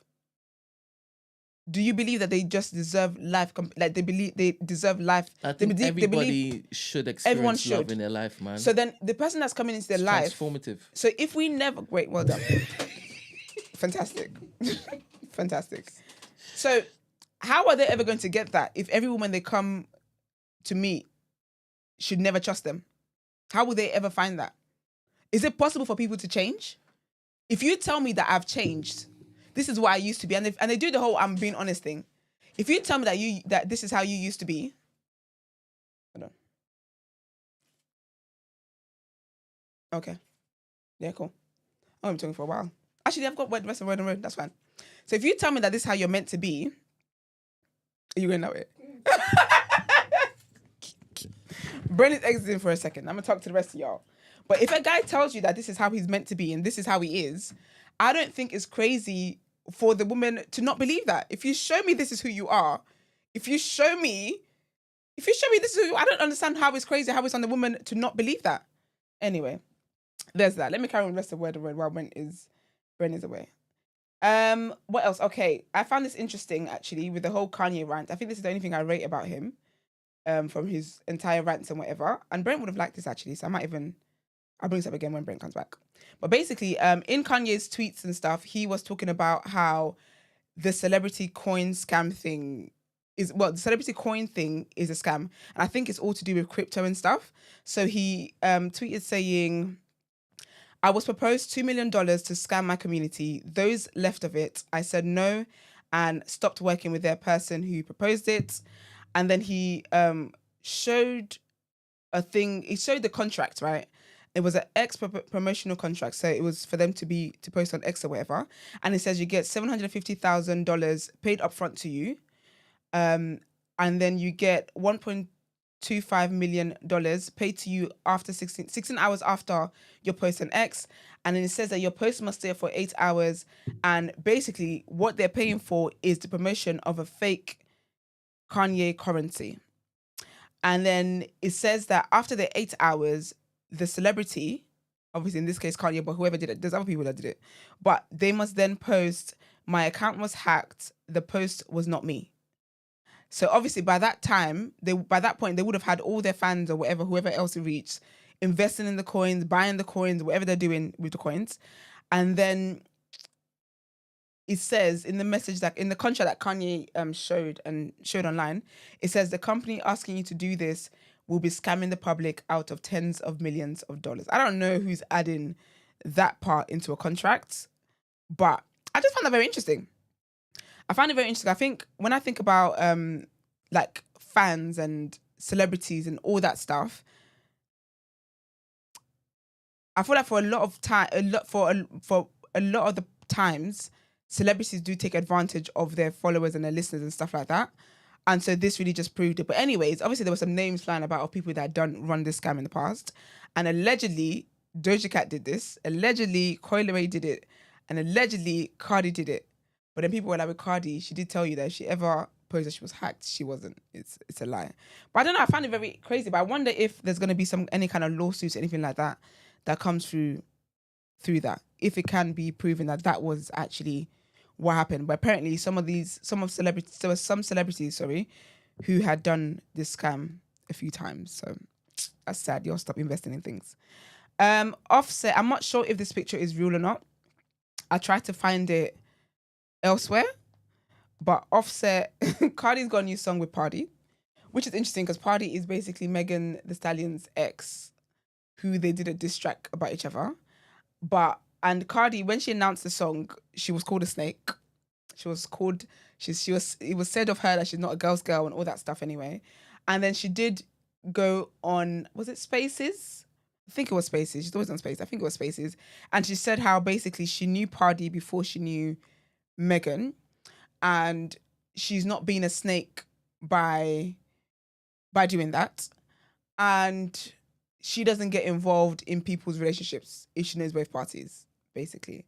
But I'm interested to see if this will be a thing with Megan. I don't know. I just feel like as a girl's girl, it's just nothing I would do personally. Even if I'd known the person beforehand, I think you could have produced my track quietly, but I don't think I would have you featured rapping alongside me, music videos standing side by side. I don't know. It just wasn't giving that to me personally. But anyway, she posted a picture and whatnot, and then allegedly Offset put an emoji of a trash can under it. But he's also been talking about how his new girl is better than his ex and all that nonsense, and no one cares. He's a weirdo. I used to like Offset. He's a weirdo now. And then I hope Brent is back because we want to talk about this Kendrick's Super Bowl performance. Oh, you are back. Did you see Kanye's tweets about the whole crypto scam? Yeah, coin. Yeah. Somebody had contacted him knowing full well that the world was watching what he was typing, and they were saying, I'll pay you money to just to say it's fake. Something. Not to say it's fake, to actually let us create one and you just push it. Oh, okay. And then we are just going to dump it. Yeah. But we'll pay you for it. Yeah. We want to be able to cash in on or capitalize on your followers, and we'll pay you for it. And he was like, no, I'm not that person. Yeah. Yeah. I hear you. But, and then, not Kanye, Kendrick's performance. So I haven't watched the full thing. Because I get 7 hours of sleep every night. So the way my life works, I do the word on road up until I go to bed. I see what mess has happened. I have my sleep. I wake up from my slumber. I pray to God. I read my Bible. I get in my vehicle. I listen to a sermon, praise and worship. I have to be. That's my quiet time because I talk so early in the morning now. I need silence in the morning. 100%. Just God, me and God. Just God. So when I get in the studio, I see what foolishness has happened in the window that I was absent. Do you get me? Yeah. So I was looking forward to the Super Bowl performance. I thought, is it going to perform? Is it going to perform that on the world stage in such a manner? This is why I said the whole Charlemagne thing. He's starting to irritate me a little bit, but not really. He always redeems himself. But he was basically telling that other stupid man that I do not like at all. What's his friend's name? The idiot. Not brilliant. Andrew Schultz. The one who puts the idiot in Brilliant Idiots. Andrew Schultz. That one, that's it. He was basically telling him how he doesn't think that Kendrick should perform that song, blah, blah, blah. And we didn't see Drake do that. But then people were very quick with receipts. They showed Drake performing and having pictures up of Meek Mill and whatnot when he and Meek Mill were beefing and did the back-to-back and blah, blah, blah, blah, blah. But anyways, very impressed. Why are you squinting? Iman just sent me something. And I have the window up on my computer, so I've received it. Oh, you've seen it? But I'm not watching it. Okay, fair. But I'm very impressed. Very impressed with what? Everything. Do you know what it is? So basically, obviously, you're not very impressed. You haven't watched it yet. I've watched the part I wanted to watch. I'm gonna watch the full thing. I do think you'll still be impressed. I'm gonna watch the full thing because I enjoy the Super Bowl performances. Even artists I don't listen to. Yeah. Like I like the whole excitement of it. Yeah. But obviously I had to skip because we wanted to start on time. I had to skip to the Not Like Us part. Yes. And so basically, sometimes it's a battle between my flesh and my spirit. To want to take the high road, turn the other cheek. Yeah. And to be petty. Yeah. And I think me endorsing that behavior is no different to if I was doing it. Yeah. Do you know what I mean? So momentarily. Can we pause there? I want to get to the beginning and then come back there, right? Okay. Because I watched the entire Okay, go on. I don't think it was that good. Really? I think the novelty, the excitement of it. That is what people will take away. It's that particular moment because they're waiting to see if he did. Okay. The performance itself, But is it Kendrick performance though? Have you ever seen Kendrick's performance on like the Grammys and VMAs and stuff? Yes. Because the little bit I saw looks how Kendrick performs. All right. So he just runs about the place, have people doing all this props and stuff. Okay. When SZA came, I'm like, yes. SZA was there. Big up SZA. And I hope she was singing live because her voice is sweet. Basically, she is in a film with Keke Palmer that Issa Rae produced. Yeah. Amazing Brilliant, woman. yeah? I haven't watched it yet. I need to though. Okay. It's called One of Them Days, right? Okay. Yeah, and they were, like when they're on a press tour, and they were on the Hot Ones show. Yeah. I think it was Hot Ones, and then they basically were asking them questions or whatever. Yeah. And then Issa Rae and Keke Palmer asked her, "Do you think you're gonna perform with Kendrick?" Or maybe she wasn't present, and they were like, "Of course you should." But I find it interesting. So basically, I find it interesting how since the whole Drake and Kendrick thing, like in different types of different content across all platforms, there's always slight shade that lets you know what side people are sitting on. Yeah. And I just think that just proves that Drake must be a menace in the industry. He's got to be. You can't have this many enemies if you're a lovely guy, if you're a lovely lad. Well, sorry, that just reminded me because they were talking about it and I was like, oh my gosh, I actually hope she performed. She didn't say if she would or not. So that's amazing that she did. I do believe that he has plenty enemies, 100%. And I don't know if everybody thinks he's a good guy. But do you think it's like they think that or they know that he's not? The same way people know that Diddy was a creep. Oh, Ramsey's trying to join. Hold up. Big up Ramsey. Yes, this would be good.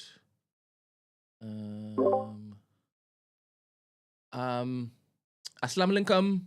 What? I think that's greetings or something.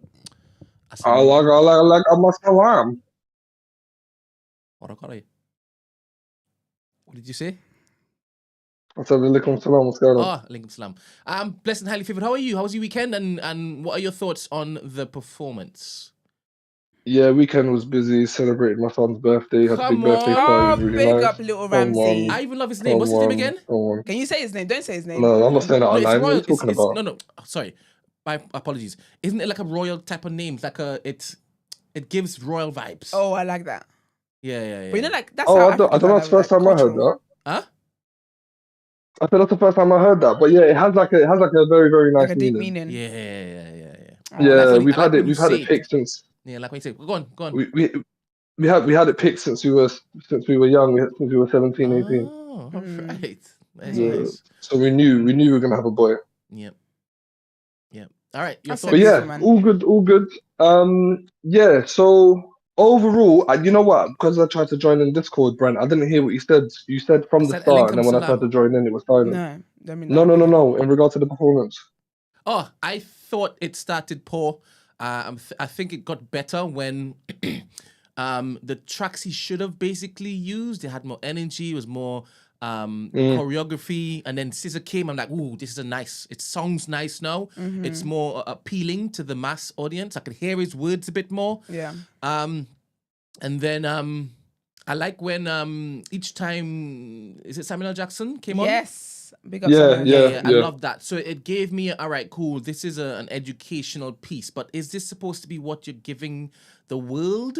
And I'm like, well, this is Kendrick. I mean, he uses every particular moment as a teaching moment, but really, you could have still taught and still entertained, all the way throughout. Yeah. I do believe everybody was just waiting for the will he? And I didn't hear the crowd loud enough. When SZA came, I heard them going, raw. So I was like, oh, okay. Maybe you're feeling the same energy in the stadium that I'm feeling watching this. And then he did the bit that everybody's waiting on, and I'm like, yeah, all right, cool. He leaned in, and that's good, I guess. And then it went back to something familiar, and then it finished. So I don't know if it was the best ever Super Bowl performance I've ever seen. I think it's not even in the top 5. But yeah, I guess I like the fact that he lent in. But I'm not sure if it is that he's going to continue doing it, because you can't live your life off of just keep on mentioning Drake. That can't be. I think this is. I agree. I think this is the last one. I don't think he's going to perform it on tour. I reckon this is it. Like, he's done now. Yeah. I agree. I think when I first watched it, I thought I was underwhelmed. There were bits and bobs that I really, really liked. The pettiness I loved. As soon as I saw Samuel Jackson, I knew exactly what he meant with the Uncle Sam reference. With it being Uncle Samuel Jackson playing broader, whiter America. And the fact that he's saying, listen, you need to play the game. And there was bits and bobs when he kind of jumped in and said, deduct 2 points. Or when SZA came out and said, yeah, this is what we want to see. Like, this is what we want. Carry on playing the game. Do what you want you to do. Like, dance for us type shit.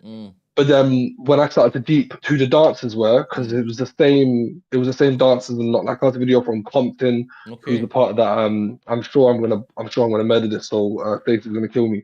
But for lack of a better word, the Crumpers from Tommy the Clown's group. Okay. So he brought his own people from Compton.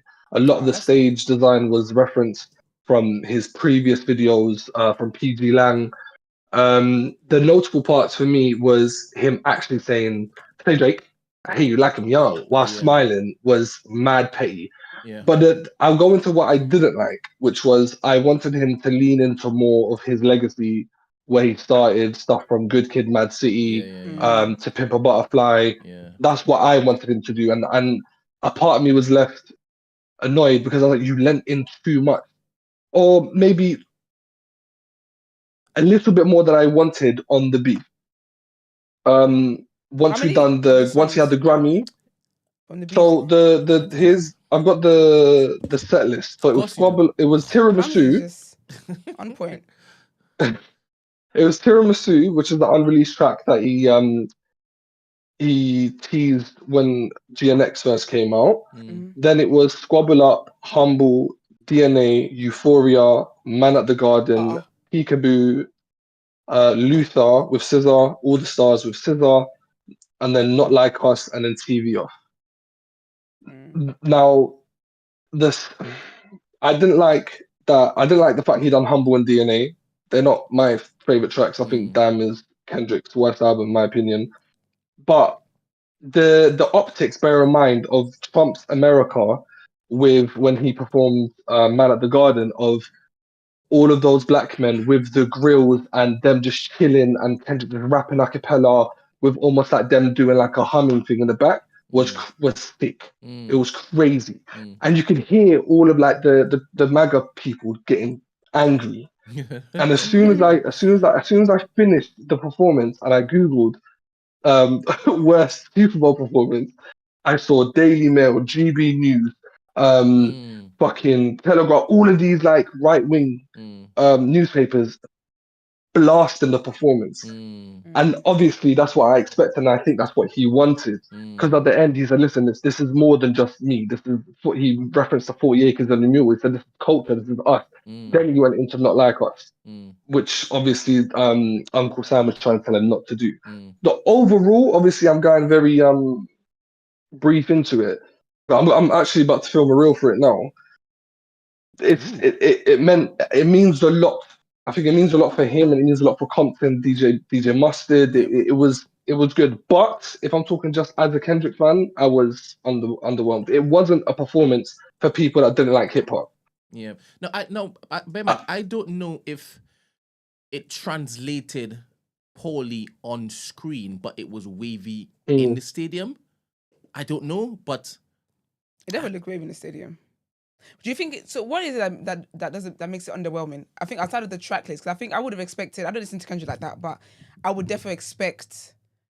Like I would have thought the stuff from back in the day and stuff would have featured, from his biggest albums would have definitely featured.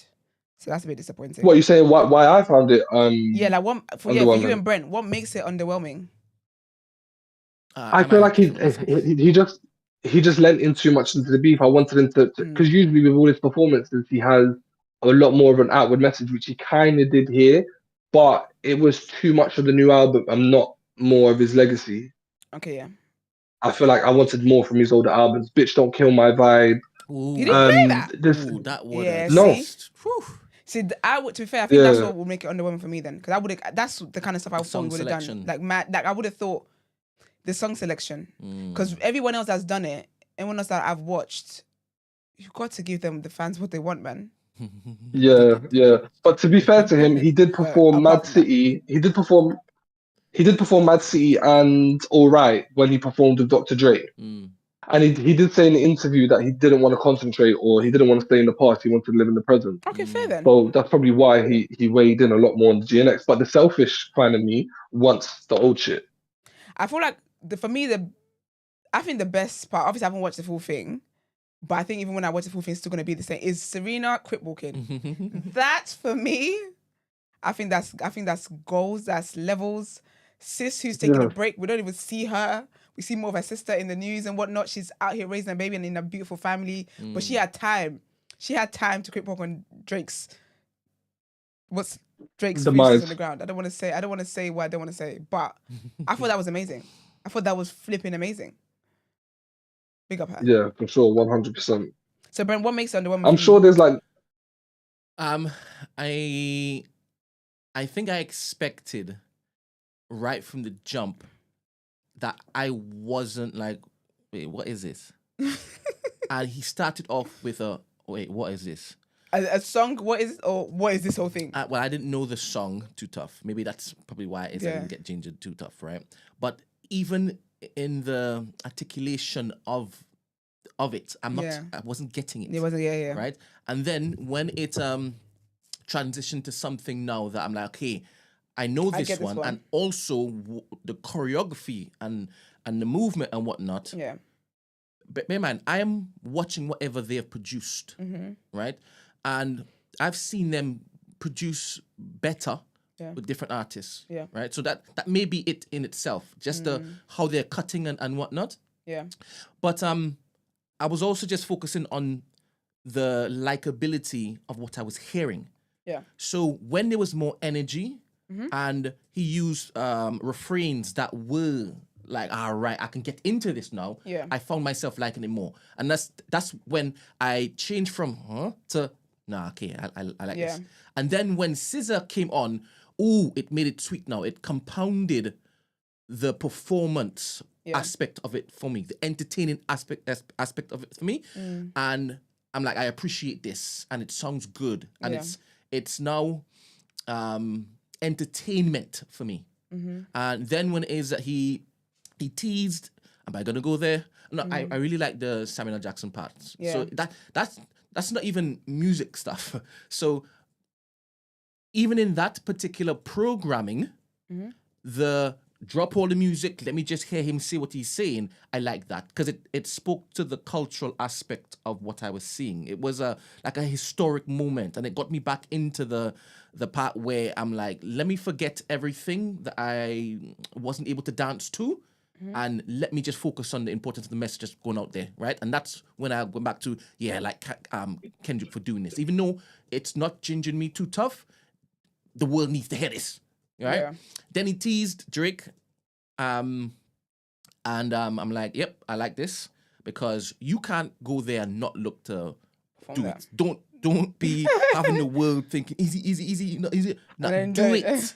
Do you understand? He called you out, bury him. Completely bury him. I didn't like that he didn't say pedophile, but I think I heard him say. Yeah, no, I heard him omit all of those swear words last minute and removals and whatnot for I'm guessing the sake of the younger audience watching. Yeah, because you can't do that. So I like that in that he let sense. The crowd once say it clocked in my head. Yeah. So I understood it in my head, and I'm like, well, he kind of said it either which way when he said, "I heard him like I'm long," and there's a little smile. Yeah. Love it. Like I said, lean in heavy. And then when it is, everybody said in minor. That's when the crowd came alive. I'm thinking, but why wasn't I hearing him before? Yeah, because why wasn't I hearing the? But I feel like if he wanted the crowd, I heard it when Scissor came. Do you understand? So it was audible for me. Yeah. So I wasn't alone then. It wasn't just me thinking. I'm waiting for the. It's a track list. I feel like he should have done the songs that people know. Like I don't want to discover your new album when you come on here.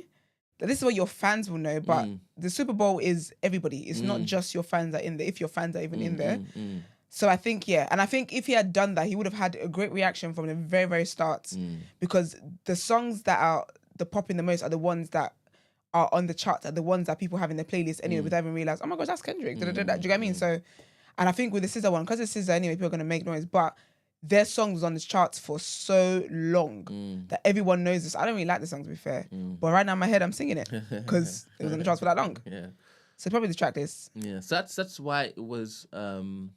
It wasn't as I expected for me. I expected a bit more, and I think it's because I had raised expectations as to why it is I've come up with this. Maybe if I didn't have raised expectations, if I didn't think it would be tantamount to what he is normally used to giving live, then I don't know if I would be this disappointing. But then his performance is in line with how he usually performs. Because when I've seen him on like the Grammy stages and all these stages or whatever performing, they tend to be like either with collaboration, like people that I listen to that he's collaborated with, or songs that I know. And this is like, I like the way his performances are set. So that's like, okay, this is nice. That's why I said at the start, like I feel like it looks like Kendrick's performances. Do you know what I mean? But I do think probably the track list is what really let him down. That's a damn shame. Also, just to add, there was sound issues. His mic was too low. And yeah, you're right. That's exactly it. They fucked up with Rihanna's performance when she done it. Also, allegedly, NFL was scared and they asked them to make some last minute changes to the lyrics that Brent spoke about earlier because of the court case, because of the legal, which he referenced as well. I forgot to say, which was pretty funny. So you know how they like to sue. You know how like this. Like to sue. Yeah, you mentioned that, which was funny. Also, he can't say the word pedophile. Yeah, let's not forget what happened to Janet Jackson. What, her boob out? Yeah, she got done for that. She was finished. That's wild, especially considering it was not in rehearsal. It's Justin I know Timberlake. Justin Timberlake to do that. Yeah, but she was the one who got what's it called? Told off for it. Yeah. Done out. Yeah, she got cancelled for that. She got finished. Yeah, can you imagine? And then he went on to be the nation's heartthrob. Good morning, Stacey. She's blacklisted from television. She literally can't even be on TV. Yeah. After you embarrassed me. No. Where is justice? Good morning, y'all. Morning. What are your thoughts on this performance? I was very underwhelmed. Like I was disappointed in real time. Like as I was watching it, I was like, this is not gonna go well. I think my bigger disappointment. Well, let me go backtrack. I have to give grace because Kendrick was on the Super Bowl stage 2-3 years ago. So I think that I had to. So, is there an echo or it's just me? Just you can't hear it here. There probably is an echo on your end that we're not hearing. We can hear it, but they can't. Got it. Sorry. Yeah, I think any expectations for him to make this very much a ode to LA, ode to West Coast, ode to Compton thing, we had to surrender that because it's been done. And it was done very well with the Snoop Dogg, Dr. Dre, Mary J. Blige Super Bowl set. He did little things, nothing really major. But my bigger issue was I think that when you get onto the Super Bowl stage, like as a headliner, this is a once in a career type deal, especially for a rapper. You'll never, ever, ever, ever, ever have the opportunity to do this again. So for him to, and I'm not saying that his entire performance was based on the beef. I think Kendrick is way too artistic to allow that to be the case. But I just think that too much of it revolved around making this the last kind of the outro for Not Like Us in a way that I didn't think was appropriate for the Super Bowl stage. Like the Super Bowl stage is meant to be a commemoration of your career. The Super Bowl typically, I think, it's a very recent thing, and the Super Bowl being a big deal the way it is a more recent thing. But just in the general scheme of its recency, it's not something that people do at the peak of their career per se. It's more something people do at kind of like the peak of their exit.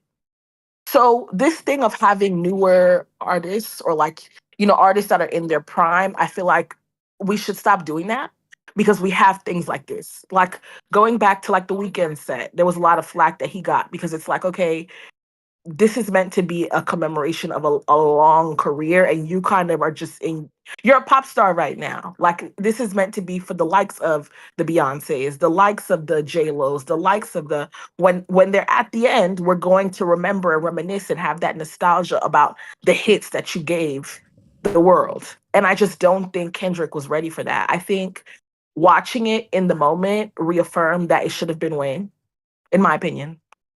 I felt like, oh my days. That was my opinion. I think Kendrick, rappers are not going to be on stage dancing it up. A Super Bowl performance is always going to be camera tricks, dancers, lights, camera, and action. So this argument that his health was not up to par for him to do a Super Bowl performance, he would have been coached, he would have been trained, he would have rehearsed. It just would have been better. But Wayne. Hold on, let me finish. I think when you look at the set list for what Kendrick was trying to do outside of the message he was trying to convey, Kendrick didn't have it. When in the room as an American, we watch Super Bowls. That's our thing. We know what it feels like when a Super Bowl set is good. The room, even if you're not physically in the stadium, is electric. The room was confused. Like the room was not singing along because there weren't a lot of bars to sing along to unless you are a real rap fan, real Kendrick fan. And that's just not what Super Bowl's for, in my opinion. I feel like he could have. Kendrick is capable of leaning into his hits. He has a lot of hits that are commercially successful enough to where it could have sufficed for the Super Bowl stage, sufficed and done exceptionally well. Honestly, he could have hired the right people to arrange his music in a way that gave the Super Bowl-esque nostalgia, even though he's not necessarily at the end of his career just yet. But I think that wasn't the point for him, and that disappointed me. And I also think when it came to the whole Not Like Us thing, it was very anticlimactic. They teased it for way too long. Like by the time he actually got to actually performing the song, it was like, all right, like we knew it was coming. There was no wow factor. The petty parts, I'll give him the Serena part saved it, in my opinion. Like that was the gimmick that was like, all right, I'll let you have it. The game over shit saved it. I'll give you that. Like that was like, all right, petty. The little, antics that he did with the camera. But like I hate that for Kendrick to be the artist that he is and to have the career that he does, that the points that we remember most about his Super Bowl set, I hate to feed into this argument, are about the whole Drake beef.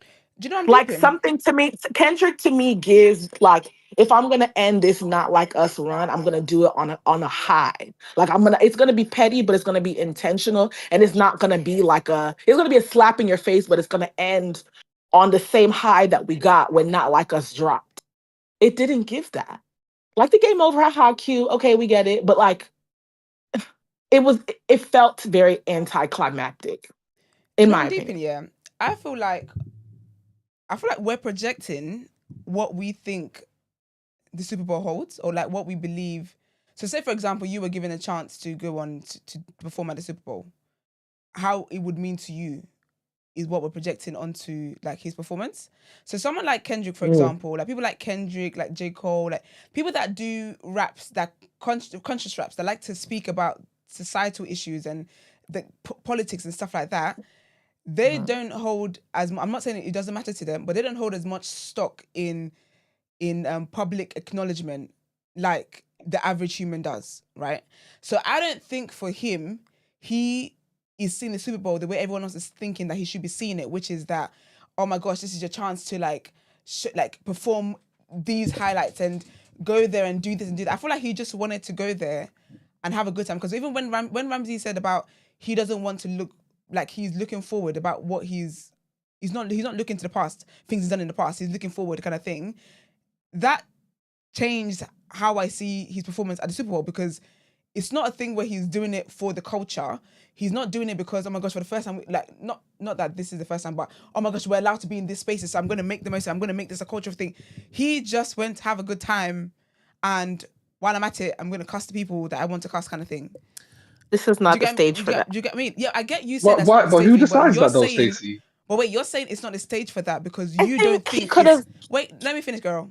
You don't think it's a stage for that. You saying that it should have been Lil Wayne proves that you expect him to go on there and essentially perform. Like you've written out how, and I'm not saying just you, but people already had in their minds what they think he should have gone there to do based on how it is that based on the value that you've placed on the Super Bowl. But the man just wanted to go there and have fun, have a great time, diss people while he's at it, and then drop mic and leave. No, I think. Yeah, I feel like. Hold on, Steve. Sorry, I try to make this point. I feel like where did this arbitrary rule of you have to come in and show your legacy for the Super Bowl performance come from? Where is that rule? Because I've never understood that. I saw a couple of people say it, and I'm like, where is that? I think it's with black performers. I don't think they say the same thing if Taylor Swift's on there. Well, isn't it normally like one of the biggest artists stay in contention of basically being picked for the Super Bowl? So it's one of the biggest stages. It is, but the thing is, in their lifetime, it will be the biggest stage they ever perform. And I'm not denying that. You're right. But just because it's the biggest stage I'll ever perform on, doesn't mean that I must go there and do the same script everybody else has done over the years.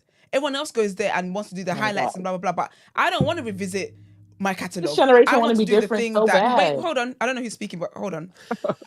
I want to move. What I want to perform is what the tracks I enjoy most. And actually, I've been doing a whole beef.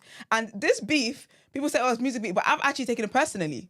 I've taken it very personally. So this is what I want to spend my time that I've been given on that stage that I've worked hard to earn.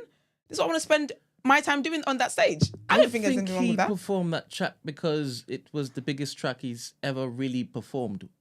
You think he did that because that is... In my mind, the globe knows that track before they know any of his bigger hits. You're right. But the thing is, of course he'll perform the track though. But I don't think he performed the track for the people. I think he performed it because he wants to. And also in the beef that we've been doing, this is the final nail. I'm calling you a pedophile on the world stage. This is the height of pettiness, and I'm gonna get Serena Williams, who you was chatting shit about unprovoked, who also has beef with you. I'm gonna get her to quit walking there when she wasn't allowed to do in the women do blah blah blah. But I'm gonna get all of that. Like, I don't think it's a thing where he's doing it for, I'm gonna do this for the culture, because like I don't think it's that. I think he does what he does in terms of the politics and talking about the things the matters that are important to him. But I really think that people are just putting what they would do if they were Kendrick on him. So his entire message is always like for the culture. It's always always something that's important. Samuel Jackson being there, this is in line with what he normally puts out anyway. Yeah, iconic, yeah. The story that he's been telling in his albums, then it's synonymous with who he is and how he's growing. Yeah. I do believe that he doesn't look to shortchange any of his performances, any of his tracks, anywhere where he's present or represented. I think he basically puts his all into it. Yeah. I think that he saw this particular opportunity as the biggest stage to basically do what he wants to do. 100%, he would always look to basically bring a message because that's what he's always done. Yeah. You're not going to see him doing anything other than that. Any big hit that he has, it still has messages in it. Yeah. Right? And I don't know if it is that he walks away and thinks that he did what he thought he was going to do. With this? In my mind, he might walk away thinking, I could have done so much better. But then are you saying that because creatives tend to think that, or do you mean that outside of imposter syndrome? Because I actually think he's going to, because when I think about it, he would have known he was doing Super Bowl before it was ever announced. They have weeks and weeks and weeks to practice and whatever and get people advice and blah, blah, blah. Yeah. So they bring their best work forward. Yeah, but in training... I actually believe he's happy with what he did. No, that's two different things. Because in training, he 100% believed that he hit it many more times than what he's presented here. I believe he did much better in training. And I believe he will look back at this performance and he will see... Nah. But what do you mean in training? So you're saying the same thing he did here, Super Bowl, he didn't perform it as he would have in training? No, he would have. So he did better Super Bowl or in training? In my head, he would say, nah, compared to what I delivered. Well, how does that work though? Because he would know how he delivered it. What? That's just pure speculation, but I kind of get what Brent's saying. I don't get it. Can you explain it to me, please? So you basically practice until it's perfect. Yeah. So that when you're on the stage with a one shot, you hit it with a lick. Yeah. I believe he's going to look back at this performance and realize it wasn't his best performance.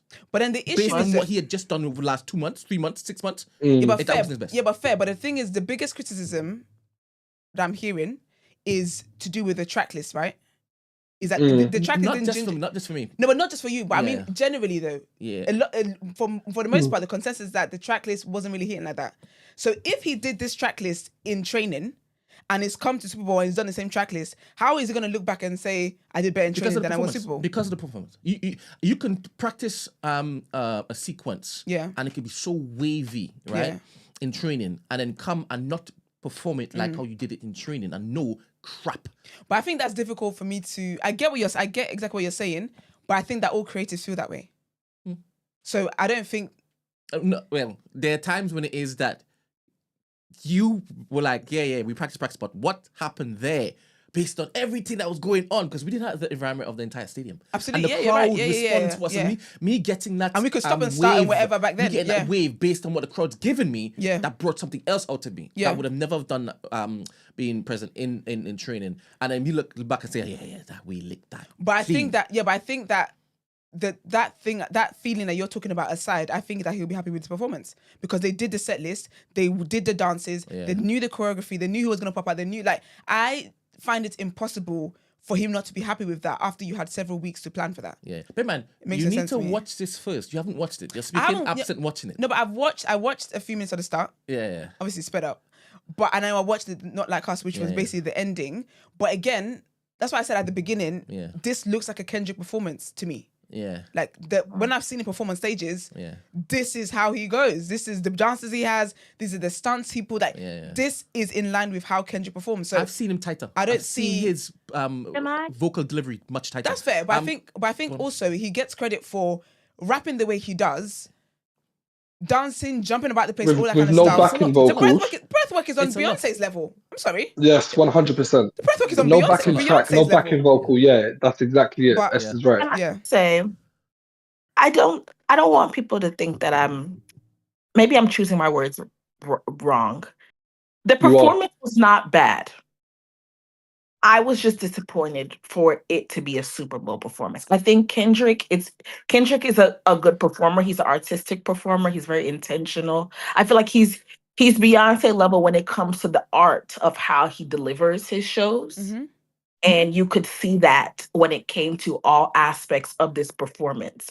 There was never an expectation that it was going to fall short in that area, and it didn't do that at all in any way, shape, or form. Everything was intentional. Everything was executed, I'm sure, as it was planned. I'm sure we will, as time passes, continue to unravel the entendres that exist within the performance in and of itself. And for that, he deserves all the kudos. In no way am I saying all of that was what fell flat, in my opinion.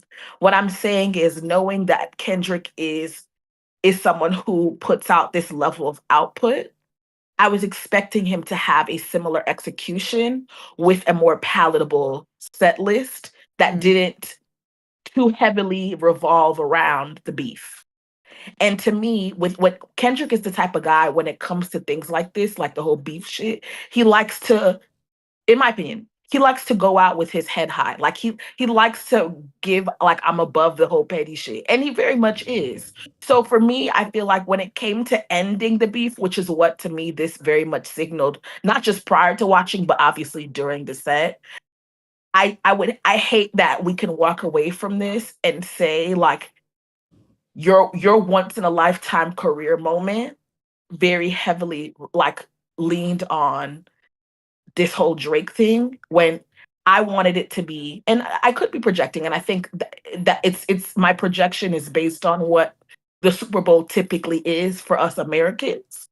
It is meant to be a commemoration of the fact that you made it to the biggest stage in the world because you are a world renowned artist, and the entire world can sing your catalog, and that just didn't give that this time. Like that doesn't mean his message is any less relevant. That doesn't mean his message or what he intended to execute is less impactful. I think it was a 10 out of 10 when it came to what he was trying to say, not just to the world, but to the NFL. But for a Super Bowl performance, I think he could have done the exact same. We have never seen Kendrick put out anything, whether it's a video performance, show, whatever the case may be, that doesn't have the same impact and messaging. He could have done that and executed, I think, exactly that while also giving the world the catalog that they know and love. And I think that was what made a lot of it fall short for us. The sing-along factor wasn't there. The nostalgia factor wasn't there the way Super Bowls do for us. And that is what was disappointing about it. He did say that he didn't want to do that, though. And that's okay. I didn't think I wanted to do that. Just one last thing, because I gotta go. Just one last thing, because I gotta go. I need to film this reel. Stacey, you're bugging out with the Little Wayne. No one wants to hear him screeching. That's wild. I agree with it being lackluster, but having Little Wayne on there is crazy work. Lil Wayne don't have the lungs. Crazy for work. how much? It's a 12-minute performance, no? I need to see more evidence that Lil Wayne would have actually. He would have done shit. Bro. He would have had Drake and Nicki Minaj carry the weight. He would have to bring Tiger Let's not back. forget. Kendrick ran up and down that bitch, bro. While with no backing track. Yes, he was out of breath. His breath control's still sick, and yeah, I get it. But yeah, I think he done well. How I feel about it going forward, I don't know. But yeah, I get the message, and I kind of have to disagree with what Stacey said, because he did state a message with the Uncle Sam, with the little messages sprinkled here and there, as well as the depictions. But you said you wanted him to do it more, no? No, I didn't say he did it. My whole point was that he does that well, and he could have done that while also giving the world the hits that we know and love. Ah, okay, cool. So he did do that, but then because he didn't hit his back catalog. So me and you are basically saying the same thing, except I don't want a Banshee there instead of Kendrick.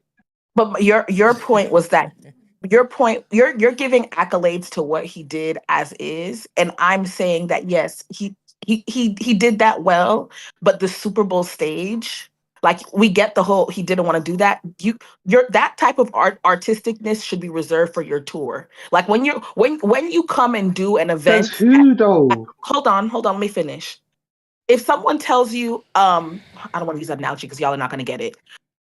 If you are invited to perform at a certain thing, you have to, it's like reading the room. Like that's not to say you don't have artistic independence when it comes to how you execute it. I'm not saying that, and I don't want that to be conflated. And I think that's what's happening. I'm saying the Super Bowl serves a purpose. Like the Super Bowl, I don't know how to explain it to you in a way that you get, because again, y'all are not American, so you don't understand. No. I get what you're saying. You're saying that this is what the Super Bowl performance represents. I've been alive longer than you. I've been watching Super Bowl longer than you. I'm even American by. I'm sublime. You're such an uncle. We get what you're saying, but then I'm saying that artists, because music is art. Kendrick is very artistic, and he's gone against the grain of what people have said the kind of artist you bring Super Bowl is, essentially. I don't even know if he did. I feel like this at one point it's being missed, yeah? Which is? This is the first time ever an agency, TG Lang, which is owned by Kendrick, decided is in control of the halftime show. If it was a huge label, they probably would have done what me and Stacey wanted and lean more into his well-known catalog. Who said huh? What are you saying? TG Lang is owned 100% by Kendrick, right? That was the agency that was hired by the Super Bowl. So this was 100% decided by Kendrick and day 3 of what songs they were going to perform and how the stage was going to look. All so I think this is definitely going against. What? No, they don't. I'm not going to get into this argument now. I'm not. Don't. With labels, no, they don't. Way past the time I was going to do. Yeah, I'm not. Yeah, okay, I'm not going to get into that debate now. For another day. But I'm going to leave it. Love to you lot. Continued. Speak short tune. Definitely. All right, see you later. Love Stacey. See you later. Thanks, Stacey. Yeah. Y'all got it. Last thought, Stacey, before we move on. Yeah, no, I was just gonna say, the Super Bowl, Kendrick. I don't think we're gonna see another Kendrick performance again. But my opinion is that that's not shade. What do you mean? You're so girl. This is what. No, that's not shade. You thought Lil Wayne had one more performance on that big stage. No. That's not shade. That's not shade. The Super Bowl is typically a one and done. You don't. Of course, yeah, but that's for everybody. Don't. Except Beyonce. Yeah, I know. I'm saying that, and I'm saying for that to be his one and done. Damn. I just think people don't hold things the way you want them to hold them. Things mean different things to different people, and I think. But I think it's also fair for people to not like it. No, I'm not saying you shouldn't like it though. I'm not criticizing people not liking it. I wouldn't do that because everyone has a right to whatever it is that they find. But I think what I'm finding, it's okay to not like it, but I think what I'm finding interesting is saying what he should have done, saying what you would have liked. And Ramsey said, I'm being selfish in that these are the songs I wanted, songs he performed, I don't like them on his album, blah, blah, that's okay. But I think saying what you believe he should have done based on what other people have performed, that to me, I find funny. Because who is to say that because this is how it's always been done, he must have come and done, and also, as well, I think people it's Kendrick Lamar. He's never been the person who goes where the crowd goes. The kind of raps he does, the kind of messages just the way he exists was never going to be. I'm going to do it the way other people have done. He could have done that, but him choosing to do it the way he did, for me, I'm confident in knowing that he thought it was well thought out by him. So people, do you know what I mean? Do you get what I'm trying to say? Mm-hmm. I get what you're trying to say. It didn't just happen. It didn't just come up with something last minute. He was very, very intentional. I think that's the word I'm looking for. He was very intentional in the way he performed. So saying he did it wrong, and I'm not saying anyone's saying this, but that's the message I'm getting. Saying that he did it wrong is an interesting view. No, I didn't say that. My last thought is Kendrick is also the type of artist where he's going to stand behind his art, the artistry part of it, 10 toes, even if it's not well received. And I think if that was the priority for him, he's obviously at liberty to do that. But we're also at liberty to feel the way that we feel about it. Disappointed. No, and again, it's a once in a lifetime thing. The Super Bowl stage is for what the Super Bowl stage is for, regardless of your artistic wishes. What is it for? It's nostalgia. It is the world gathering on the biggest platform in the world at the moment to sing the songs that they know you for. And how do we know it's for nostalgia? And it's always been like that. But how though? Is that because of based on what other artists have done? Yeah, or is there like a Super Bowl rule somewhere where it says all artists must I don't know why nostalgia? This generation thinks that everything must be black and white for it to be something that just is a matter of fact. No, for the same reason why you're saying the Super Bowl stage is for nostalgia. So I'm asking how you know it's for nostalgia, because if the only reason why you say it's for nostalgia is because it's based off previous performances you've seen. But then any particular it is about nostalgia because large venue performance or once in a lifetime thing, you're not going to be dropping your new joints that nobody knows. You're going to be dropping the thing that everybody loves you for, right? People do though, because even when you think that even like the Grammys and stuff like that, people have introduced new songs that they haven't released on the Grammy stages and stuff. That's the Grammys. But that's the thing. These stages, again, I get the whole, this is a once in a lifetime opportunity, right?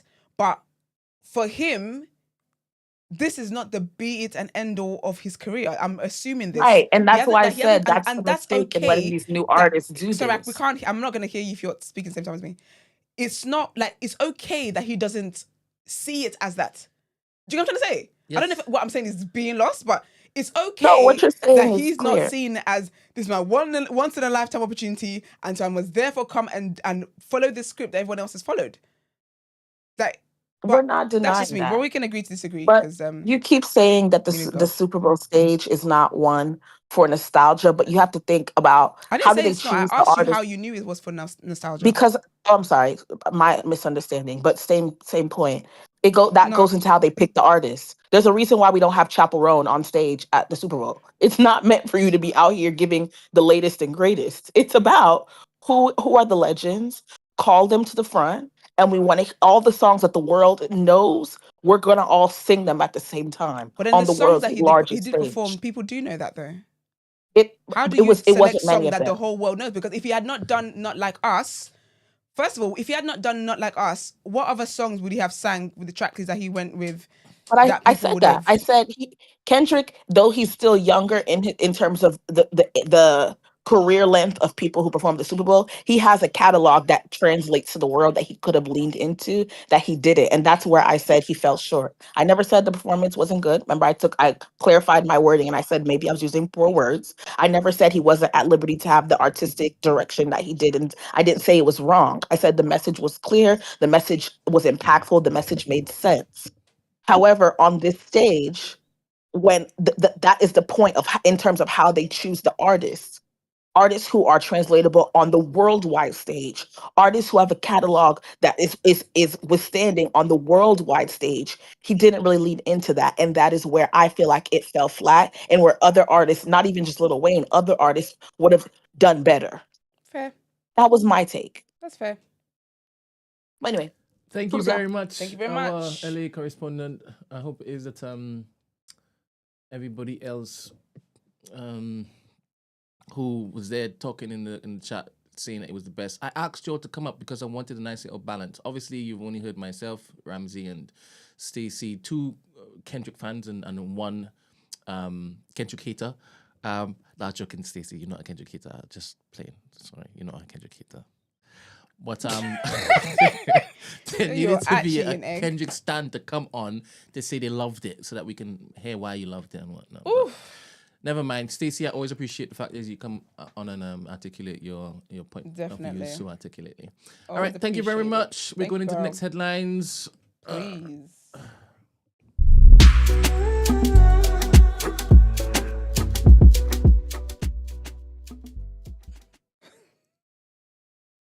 Let's do the last headlines for today. You need to walk with your Bible. That's what you need to do. So it's right next to you. It's in my heart. Okay. It's in my heart. Brent, it's the best place it can be. What use is if it's next to me and I don't open it? Because one, you can't see in your heart. When you need to see your heart. You speak for yourself. I see my heart. North Korean leader Kim Jong-un criticized trilateral military cooperation among the United States, Japan, and South Korea for raising tensions in the region and vowed countermeasures, including the further development of nuclear forces. Kim said U.S. deployments of nuclear strategic assets, war exercises, and military cooperation with Japan and South Korea were inviting military imbalance in the region and raising a grave challenge to the security environment, state media KCNA reported on Sunday. The DPRK does not want unnecessary tension of the regional situation, but will take sustained countermeasures to ensure the regional military balance, Kim said during a visit to the Defense Ministry on Saturday to commemorate the founding day of its army. DPRK stands for the Democratic People's Republic of Korea, North Korea's official name. US President Donald Trump, after meeting on Friday with Japanese Prime Minister Shigeru Ishiba, said he would have relations with North Korea as they expressed concern over its nuclear program. But during the visit, Kim clarified once again the unshakable policy of more highly developing the nuclear forces, according to the report. Our next headline: African Summit urges immediate DR Congo ceasefire. There was actually a protest over the weekend. Very, very great turnout from what I saw. I was there. Big up the people. How was it? I didn't attend. I just passed by, but it was lively, man.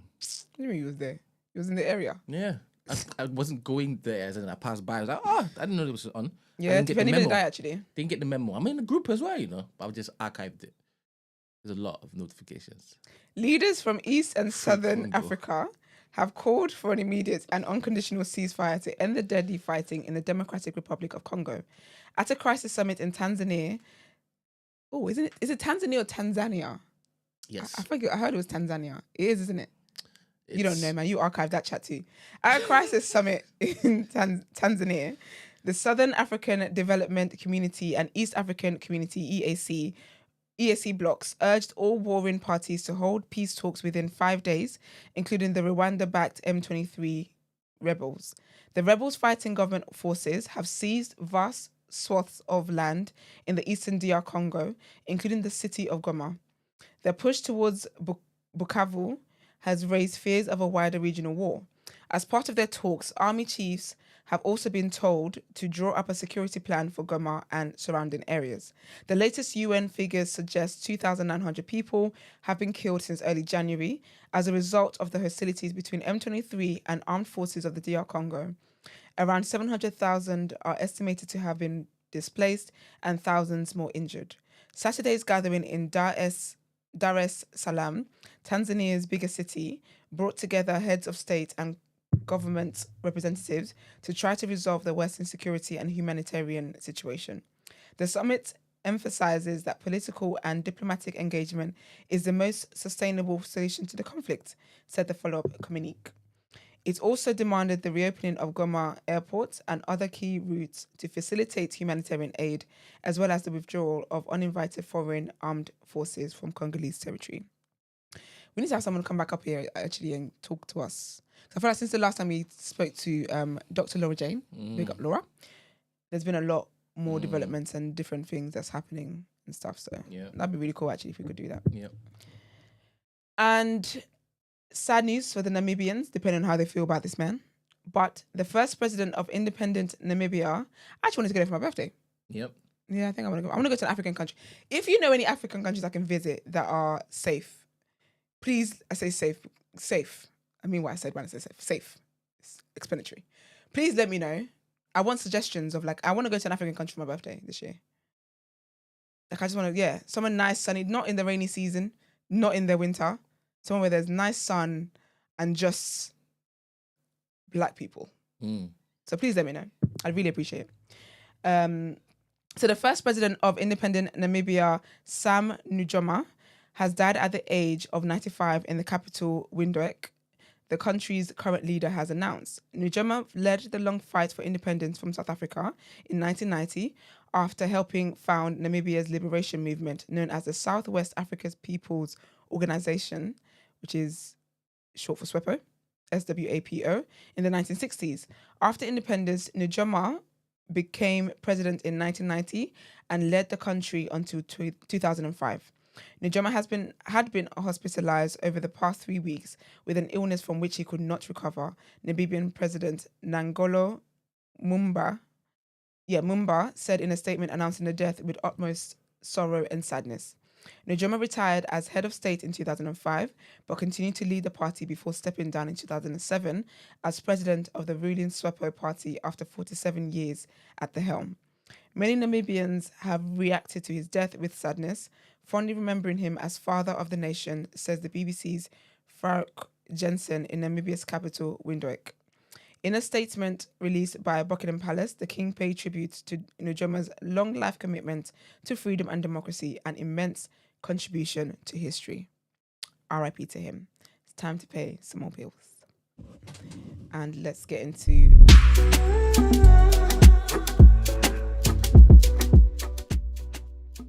This should be right. Tottenham lost. So are you asking me to look if Tottenham lost? No, I'm just looking to see if it is. They're 2-1? They lost 2-1. I guess it's up to date then. All right, okay. All right, so we've got Brighton beating Chelsea over the weekend. That was part of one cup, I think FA Cup. You have Leeds United losing to Millwall, Leighton Orient losing to Man City, Coventry City losing to Ipswich Town, Everton losing to Bournemouth, AFC Bournemouth, Preston North End 0-0. I think also Plymouth beats Liverpool. That was the big surprise of the big shock of the weekend. So Liverpool's out of the FA Cup. Aston Villa beat Tottenham. And Tottenham. And then that's what we have for the reaction. You need the news over there? Time for wrap up. Okay, let's wrap it up. All right, okay.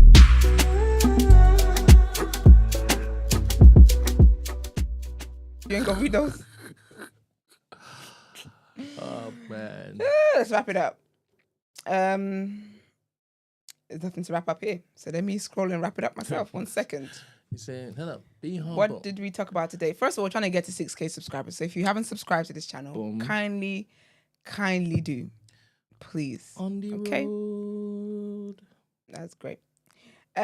Basically, a second MP apologized over the WhatsApp comments that an MP made, which is absolutely disgusting. What's up?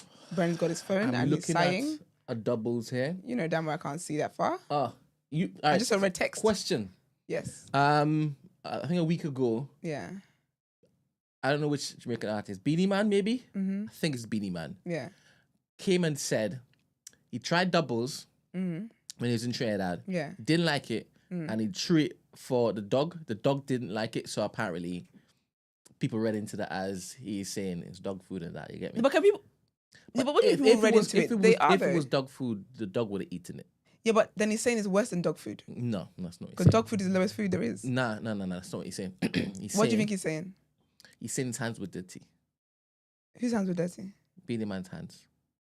The dog said Beanie Man's hands were dirty. Essentially. He's like, no, you need to wash your hands. Beanie Man has no taste. Before you give me food.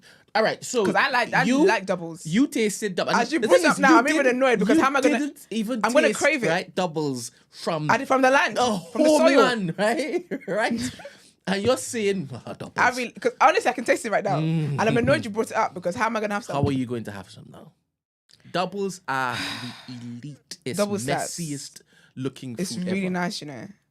Because you know how I am with food anyway. Yes. First I was like, I don't want to be allergic to stuff. But that was a year of allergies for me. I nearly died. Literally. But then I just thought, I'm a bit weird with textures as well. Like, how am I going to feel? But I really enjoyed it. I was so upset I didn't get a large. Because I went safe. I was like, damn. So I don't know what you're talking about. There's no size difference in... Is there not? No, there's no extra large. So it was very little then.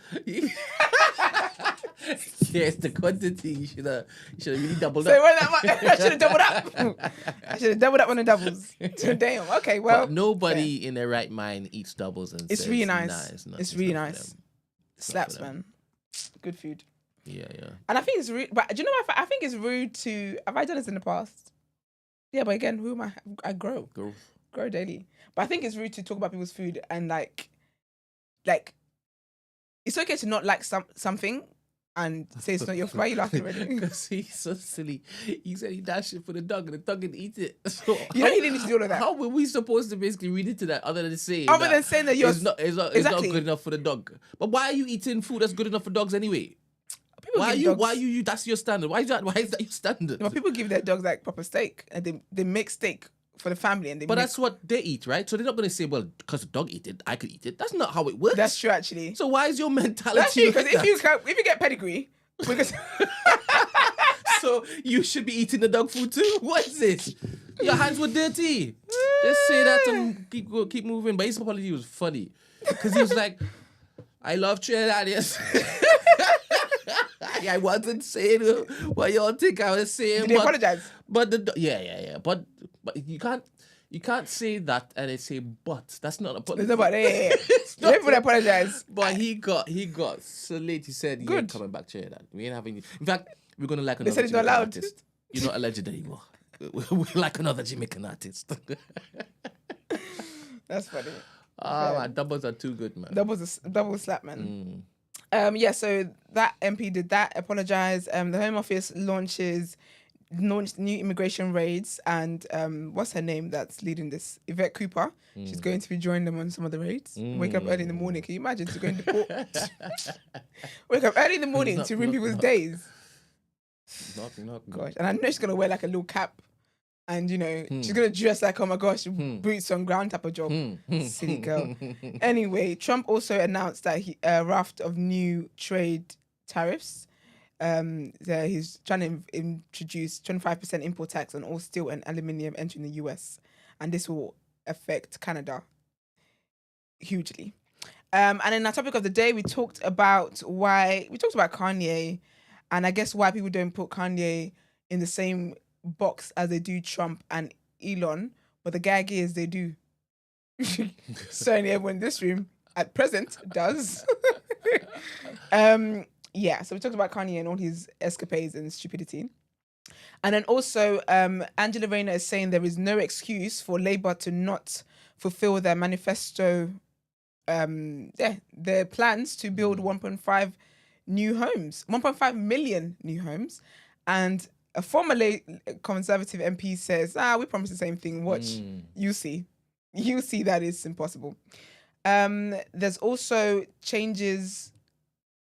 so basically the police want changes to the law that gives them a license to kill. They want it to be, I guess, more lenient than it already is, even though there's never been anyone prosecuted for murder and only one only one policeman prosecuted for manslaughter. So they just want more freedom to do what they do. Alleged. And finally, Chisora. The guy that Imaya said he wouldn't win the fight because he's retiring on his last fight. Is this the reaction? He did it. Yep. Did he? He won his fight. Oh. Whenever anyone says the word fight, I remember when Trump was allegedly nearly assassinated and he was like, fight. Oh, maybe he's retiring his 50th fight because that was his 49th. He wins his 49th. Oh, is it? Oh. Yeah. You got one more, I guess. One more. Fair. Anyway, talked about a lot of stuff on Word on Road. Yeah. If you want to know, rewind it. Sorry, respectfully. Rewind. Thank you, everybody, for contributing. Yeah, man. Thank you very much. Big up everybody. Big up Ramsey, Stacey, Dr. Amani, and everybody in the chat. Normally, you'll provide hella entertainment, and you'll have not disappointed today. You have not. Sorry, I just wanted to thank you guys for the suggestions as well of where to go. Yes, Zanzibar. Someone said Zanzibar, but I heard, Zanzibar. Sorry to the Tanzanians, but I know that's not what they're called. I know that's not what they're called. Everyone hold on to your little thumbs. Just calm down. But I heard that journey from the airport. It's a lot. But once you get there, you never want to leave. Yeah, but I don't know. Paradise. I don't know if I want to do all that. Especially my birthday and whatnot. It's worth it. Yeah, but I've heard fall asleep and wake up. I've heard the roads a bit like it's a lot. So I don't know. It takes a while to get to paradise again. And I'm not saying this because I've read stuff online. I'm hearing this from people who have actually done the journey.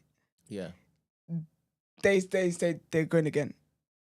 Yeah. You just find another African country to go to next time. Oh, serious? Yeah. So I'm not sure about it. But thank you for the list. I'll add that to my considerations. But I don't know if I want to do if that's how I like a life of ease. Yeah. You know what I mean? Yeah. So I just don't think that's very easing into my birthday. Yeah. But thank you for the other ones. I do appreciate it. My mom's been to Ivory Coast actually. She really likes it. She's been to Gambia as well. She's been to Senegal. She's been to Sierra Leone. It's a little traveler, isn't she? To be fair, my family does do that. But anyways, yeah, I'll check it out. I'm thinking Kenya though. But anyway, have a great Monday. See you tomorrow. Bye. Goodbye. If you go to Rwanda and get you hooked up. Rwanda is currently controversial. They cooked Thames for this. Oh, it's serious? Didn't I say the other day? Her performing there, you mean? She's going to perform there, but for what they're doing to Congo at the moment. Okay. This is why I said we need to get someone to update us, because I wanted to go to Rwanda because of you. Yeah. And can't no more because they're playing their ops. So fair. It's out the list. Fair. Go to Congo then. Might sneak there. What? Cut the cameras.